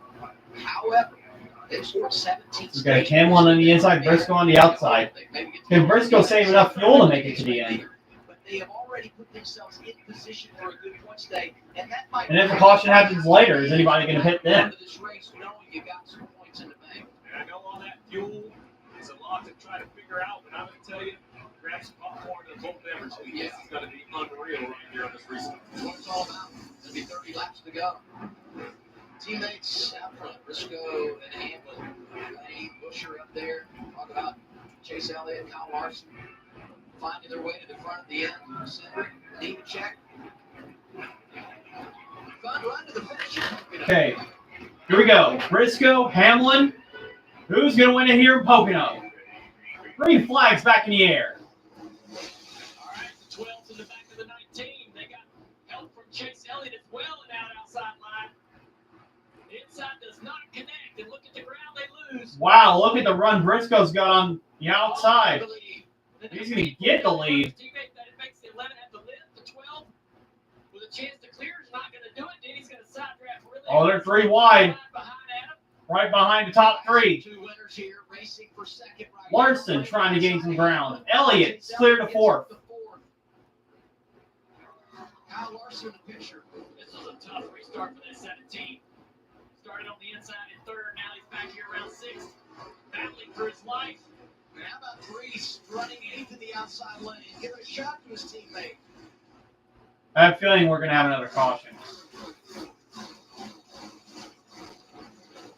Fastest lap of the day, Denny Hamlin. Having a great afternoon when you look at points. Second right now behind Briscoe is Hamlin as they jockey for position into one. First car. Yeah, on the inside of Christopher Bell. Christopher has some pretty good splitter damage on the front of that car. Surprised to see him up here in the mix. Of course, he's in their air where he didn't really need the splitter, but doing a good job hustling that car. And here's Busher now trying to gain those spots back that he lost starting in third on the inside there. Maybe the best car in the field. Back in fifth place. Logano to the inside of Christopher Bell. Still 3 wide. Hocevar up high. Going to lose a couple of spots. Losing tons of spots. I like where he was, but that wiggle cost him 4 or 5 positions. As you said, going in the wrong direction to 77. Cannot make those mistakes. Out front. More towards the end of the race. We don't get any yellows. I think if you're Denny Hamlin, you're getting told, hey man, don't worry about him. He can't make it. If you pass him, pass him. If you can't, don't worry about it. Sit right here, protect your position, don't let anybody get near you. Blaney, Chase Elliott, they're going to start trying to put the pressure on Denny Hamlin. They know that that's for the race win if we do not get a yellow. The only thing I would say is don't let up so much that Briscoe can save back gas back to your bumper and then all of a sudden can't make it. Like, I need you to run him out of gas. I need you to push him hard enough. You know, because I'm looking at his data too. If I start to see this 19 run part of follow, like, no, new plan. You got to go. You got to push him into proving that they're short on gas. And you know, Hamlin's thinking, I don't care about all that. I just want to pass it. I want to get the lead and control this race because I don't know about the next restart. And, you know, and I won't be in control if that next restart does happen. Larson to the inside of Priest. Down into turn 1, is going to take that spot away. The 5 car working its way up into the top 10.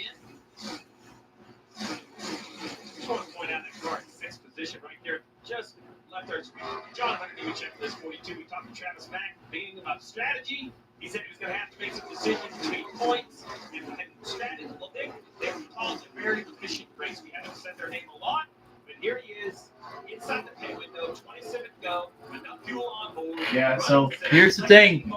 Can Hamlin run Briscoe out of field, or does Briscoe have enough? Yeah, you said enough fuel on board. I do want to make note that Travis Mack came on the radio before we went green and said You got Blaney, Elliott, Busher, Nemechek running in the top 10 again. Larson, Ryan Priest, Austin Cindric, and Alex Bowman's the top 10. Kozlowski's already up to 15th. Chase Briscoe right now has been in his pit stop for 30.8 seconds accumulatively. You look at Ryan Blaney last year, it was 31.1 seconds, so 0.3 of a second different than our winner last year. So basically what Trevor's talking is if you start with 20 gallons, you need to put 60 gallons in your car over the course of the race to run the distance. That's how the math works, minus a few yellow flags. So if it took 31 and change last year, it's not going to take less. We've had less yellows in this final run. We need to be in there longer, so the 19, the math is just confirming what we've heard on the radio. Let's watch this 19 in the telemetry on board. I believe Denny was really close to being able to try to make a position or a pass or an attempt at a pass in turn 1. Is the 19 doing as you say, Steve? Is he doing things with the throttle lifting early, going to 3/4 throttle right there? He's looking in the mirror, seeing that he can do that. And he's not close enough to really try to do anything, so he's going to lift a little early before the end of the straightaway. Here he is again, full throttle, headed toward the tunnel turn. So he's saving a little fuel by trying to lift a little bit early at the end of these straightaways.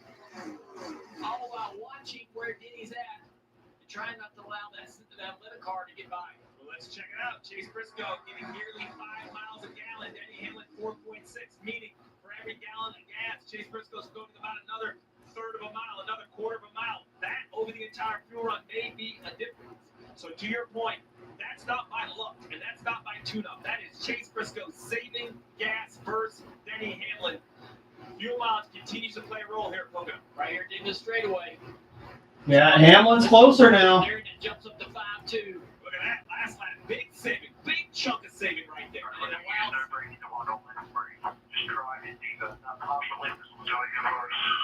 So what he said, partial lifting isn't saving enough. I need you to lift completely off and just try to use less weight. Coast in there with more speed, all while stacking these guys up behind you. Remember that dirty air animation he showed us earlier? He's using that perfectly. He lets the 11 get there, and he shuts that air off. That's allowing the 12 of Blaney and eventually Chase Elliott to get to the back bumper of Hamlin. So Hamlin then has to start looking at being defensive. Where does he need to run to keep the 12 car at bay? What's up, Marty? Right, top 10 as they run. Got Chase Briscoe, Denny Hamlin, Ryan Blaney, Chase Elliott, Chris Buescher, Johnny Nemechek, Larson, Ryan Preece, Austin Cindric, Alex Bowman, your top 10. He said, listen, one more caution for the 19, and they can make it to the end of the race. So play it very aggressively. I love that. Oh, look at the glare. Hand up off the steer wheel for Danny Hamlin, trying to block the sun as he goes down into the tunnel. It's getting close to the end here.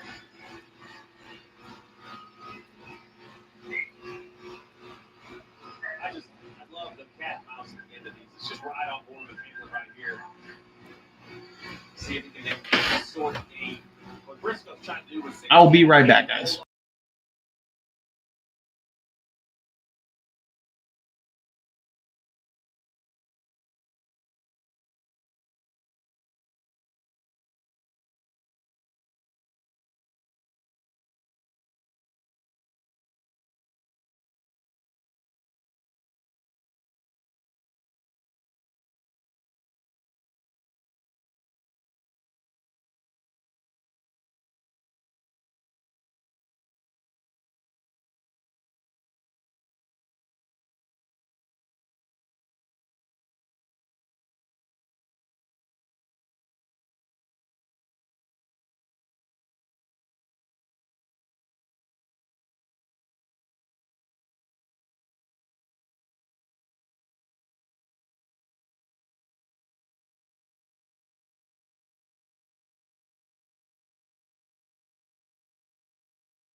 Okay, I'm back.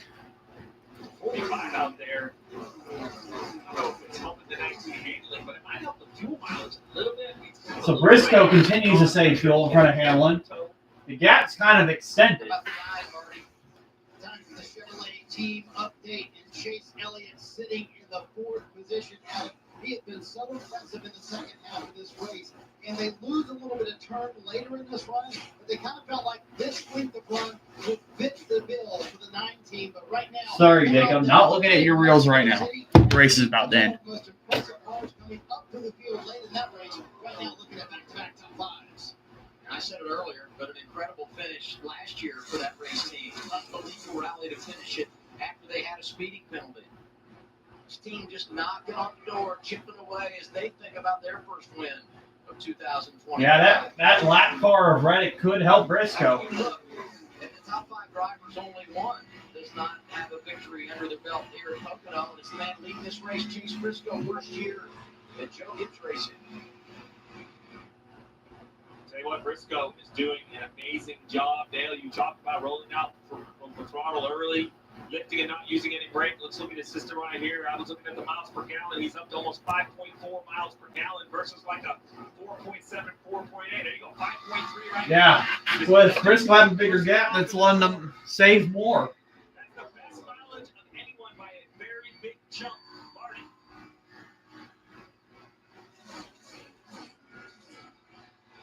Oh, sorry about that, Trevor.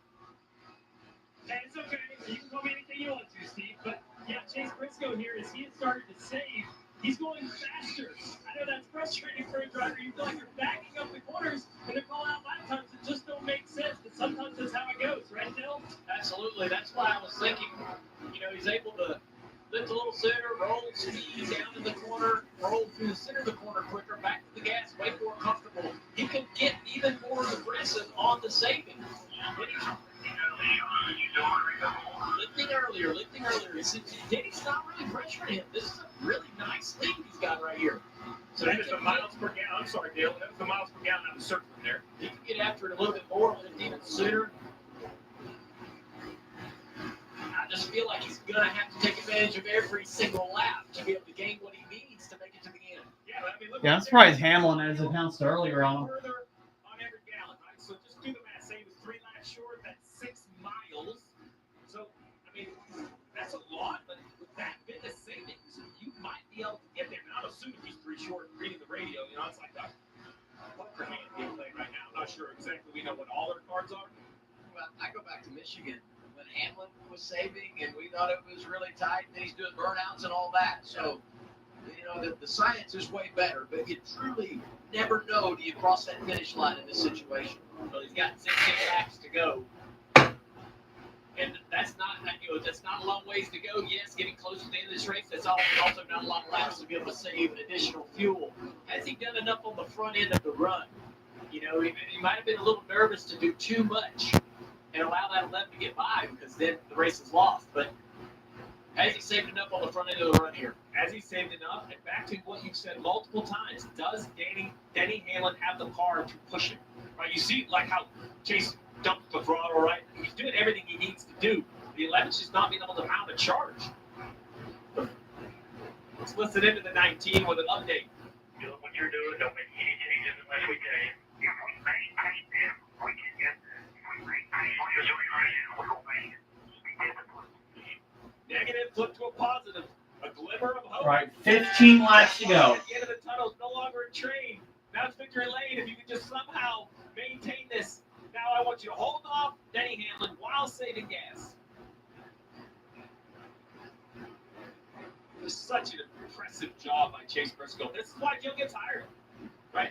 Because he does it all, man. He's fast. He sits on poles. He said to our pre-race they have to execute. They tripped up with the fueling. Can they make it up by executing on the racetrack? A couple of things he can do. As you see right there through the tunnel turn, left it in 5th gear. Oh, Denny downshift to 4th. I was watching the telemetry that Chase Briscoe shifting sooner into 5th gear, keeping the RPMs down, just another notch in that belt for saving fuel. You know what burns gas? Throttle position and engine RPM. Those two combinations, that's what calculates miles per gallon. So stay in that 5th gear, keeps that RPM lower. We're almost a year ago to the day when Chase Briscoe was announced to drive the 19. And you think about everything that he went through because of everything going away. His Stuart Haas went on to win in the fall in Darlington, such an emotional time for him to walk it off there. And he's had some really good moments early this season, but just couldn't find his way to the finish line where they had the car to beat. Started on the pole 4 different occasions, but here he is in position today. And when you look behind him, the 4 drivers in the top 5 have combined for 11 wins at Pocono. He's saving fuel and trying to hold off the best. This is incredible as we come to 13 to go. In that radio, you heard the 11 heard as well. Right? So now, Denny Hamlin's been told, Blaney's been told, Ellie's been told, look, they are saying they think they can make it. That's still to be determined over 20, over 30. Yeah, 13 laps to go. See if Briscoe can make it on fuel. I know the others probably can.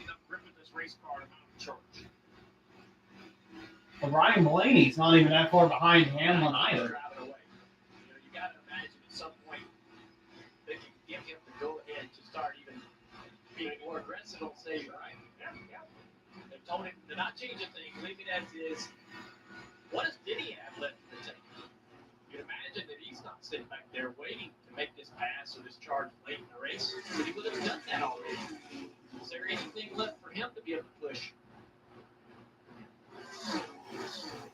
Talked about Denny off the top. Got his third win of the year 2 weeks ago at Michigan. Stayed at home last week.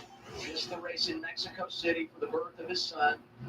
Congratulations to his fiancee Jordan. Jameson arrived last week. Denny came back, and boy, did he send a message to everybody. Winning the pole here yesterday, wins the opening stage today, and right now riding second behind his teammate, looking for his 8th win at Pocono. He's already the best all time here with 7. I think Briscoe might be good on fuel.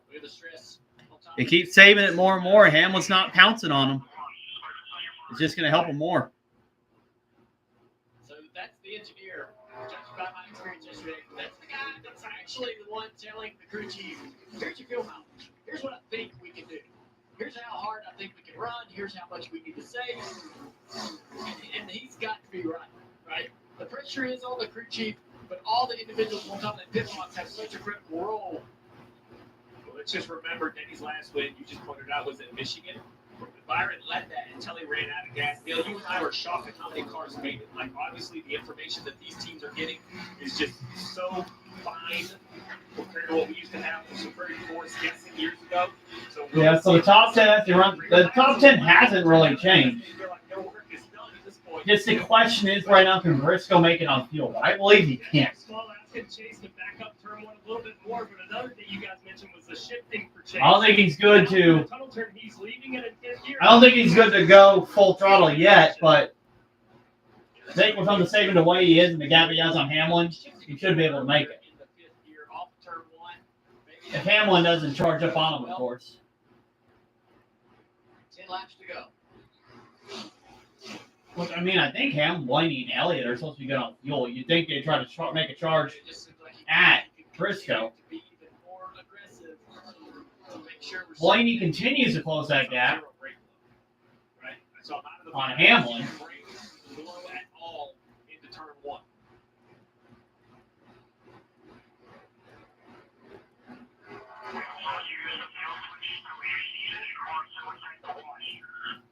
Okay, that's that fuel switch, Steve. So the fuel cells have a couple different pickups in there. A lot of guys run on one because they feel like you get a little bit of a stumble. You flip to the second, and it gets you back to the road. And basically what James is saying is, we're not going to go to 2, running both pumps until we see the white. Once we see the white, we're not pitting anything. Hamlin's got the fastest lap right away, so that's an extra point for him. It's 11. I asked in the garage. Down to the final 9 laps now. Mixed review. They're saving fuel and running the second fastest lap of any Yeah, that's one really good too. Usually pick up with the low ball. There we go. 1, 3. That's right. Back him up. Get more aggressive. Miles per gallon in basically the pylon to the left. Almost a mile further for every gallon for Briscoe. Think about when you buy a car, right? Hey, this thing gets 19 miles per gallon in the city, 31 on the highway because you're not on the brakes. So that's what you're doing, right? They're asking Briscoe to not drive like you're in the city. I want you to drive like you're on the highway. I want you to roll out. Don't stop at every red light. Don't use the brakes. Keep this car rolling. That's really the concept, right? You see it advertised. The difference, he's just trying to make a track with 3 corners act like it has no corners, right? No brakes. Don't slow the car down any more than is necessary. So far, so good. 8 laps to go. Briscoe in front of Hamlin and Blaney. Here's 11 radio, Denny Hamlin's team. Okay, Hamlin's starting to close a little bit more on Briscoe. Now he chooses this time to pressure him. All right, so the 19 story is we think we can make it. The 11 looking at the same data saying, I don't buy that. I think they're half a lap short. This chess match, this is a poker in for sure. You have the 19, they know the 11 can hear it. They know they can look on the radio. Danny, I'm with you. I don't think he's back there by choice. I guess he's asking because now it looks like he's mounting a charge. We'll see if he is saving. Maybe just saving some tired dailies. This is so awesome. It is. I'm entertained. Right, 7 laps to go. Does Briscoe have enough fuel? Wants to succeed at this opportunity. Of all the drivers that came out of Stewart-Haas Racing, he was presented with a golden ticket to get into this winning race car, this championship race. Hamlin's closer now. Trying to put the pressure on, trying to make that 19 have to use a little more throttle, burn a little more fuel, trying to run this 19 out of gas. As the wily veteran that's sitting in wait, 701 starts. Has Denny really been just saving his front? By the way, I think Busher just passed Elliott for fourth.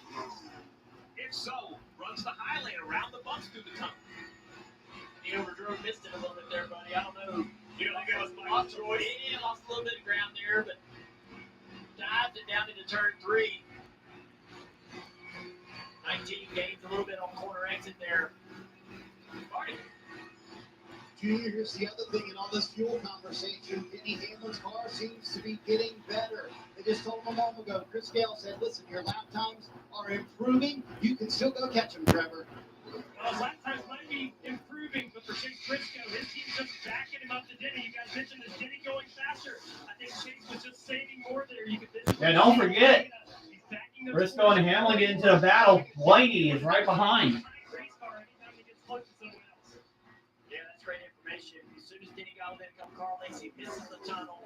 He struggles in turn 3, and now the 12 is to the back bumper of the 11. The 12 now struggling in that dirty area as well, not able to really close the gap and challenge. Let's remember, Chase Briscoe in this 19 team pitted under green with the 71 and a flat right front tire, middle of the race. They gambled that a yellow would come out. The yellow 5 laps to go. That was it. That was the lotto ticket that cycled them to the front. Seems like Briscoe has extended that gap again, but only by a little bit.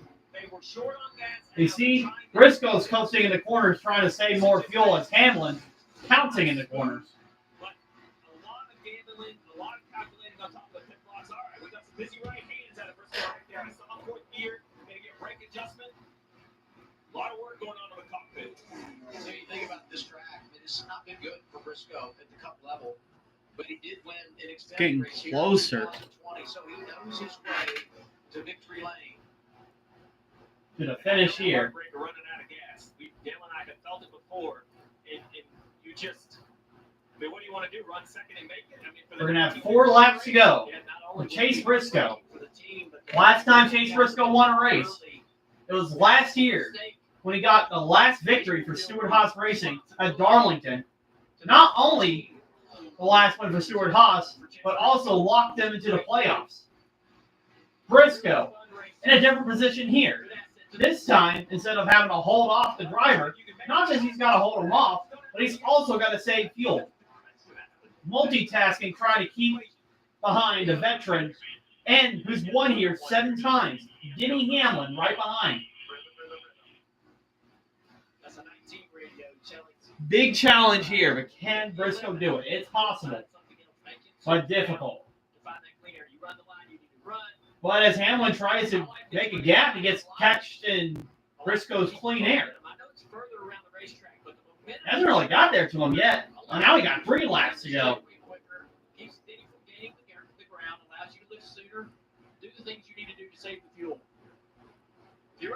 Briscoe have enough. Looks like he's coasting a little bit more. Hamlin closer here. Does he have anything for Chase Briscoe? Or will Chase Briscoe run out? 19 lifting right here. Did he close the gap? And Chase is getting pretty aggressive on the fuel saving. But he knows he needs to. Just a few more laps to go. A few more miles. What's left in the tank? Nursing it off of turn 3 and back to the start-finish line. Okay, 2 laps to go for Chase Briscoe. And you start thinking about the playoff implications here. You know, if Briscoe wins, it would be the 6th driver in the last 8 races to get his first win of the year, and it would be an 11th driver that had won this year to lock himself into the playoffs with 9 to go after today. Watch that telemetry. If there's any fuel issues on the 19, we'll see it in the RPM. If the RPM drops, that means it's either not picking up the fuel or it's running out of gas. Lap and a half to go. Anxious times in the 19 can. Just a lap and a half for Chase Briscoe. Now you just got to get it across the finish line. And every time around, just increases the level of heartbreak if you can't finish the deal. There he is off the turn 3. All right, there's one lap to go for Chase Briscoe. Has he saved enough fuel? And Blaney's there to challenge behind Hamlin. If anything happens.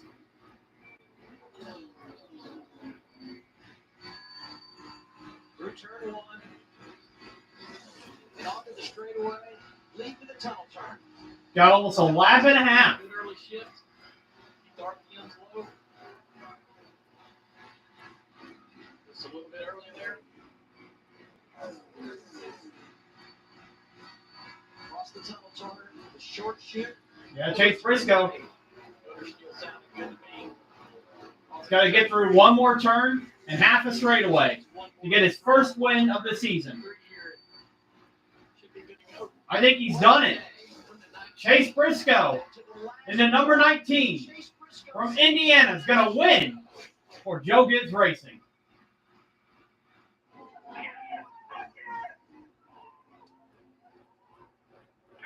Wow.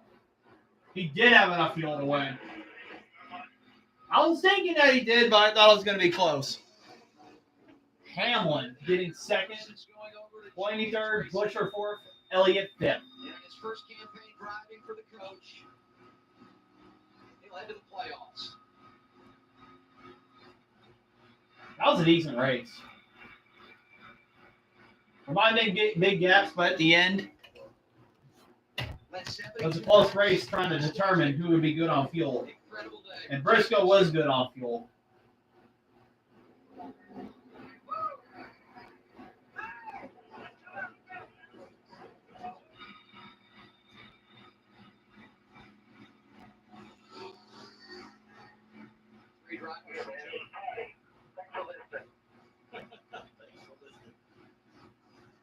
That's awesome. Good to hear the crew chief and the driver. It's like almost a finish line. A lot of relief, but some great instruction throughout that whole run on what he needed to do to be able to save as much fuel as necessary. I bet nobody's more relieved than the driver. What a race. He was the one who pulled out of the stall early and put him in this position. So he had to go out there and find that fuel. They were able to do it. Incredible day for Chase. Not only winning the race, scoring more points than anybody. Driver from Mitchell, Indiana, perhaps some foreshadowing. It's Indiana Pacers in Game 7 tonight. NBA Finals taking on OKC. Third driver for Joe Gibbs Racing to win this year. And the 7th to get it done in Pocono. Coach has now won here 18 times. He is putting the front brake into the stake so he can do the burnout down the straight straightaway, I imagine.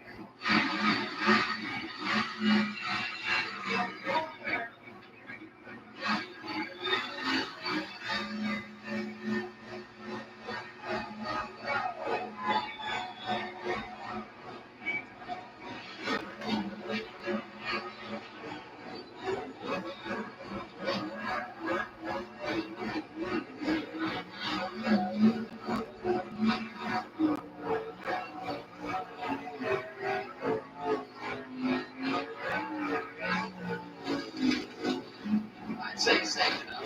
That was a battle of Sunoco figure right there. Sunoco held on longer. That's a big deal, too, for Bass Pro Shops. Johnny Morris been with Mark Truex Jr. for years with this race team.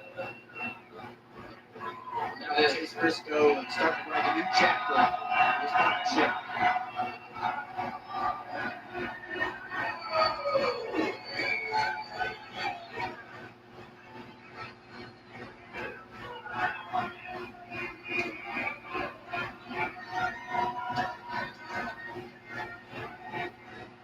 Kind of did it the old-fashioned way. Third racer from Indiana. Third-generation guy. Great family support. Right, guys, so Briscoe's got the win. That was a good race. See you guys next week for Atlanta. And don't forget to watch my podcast this Wednesday. Bye.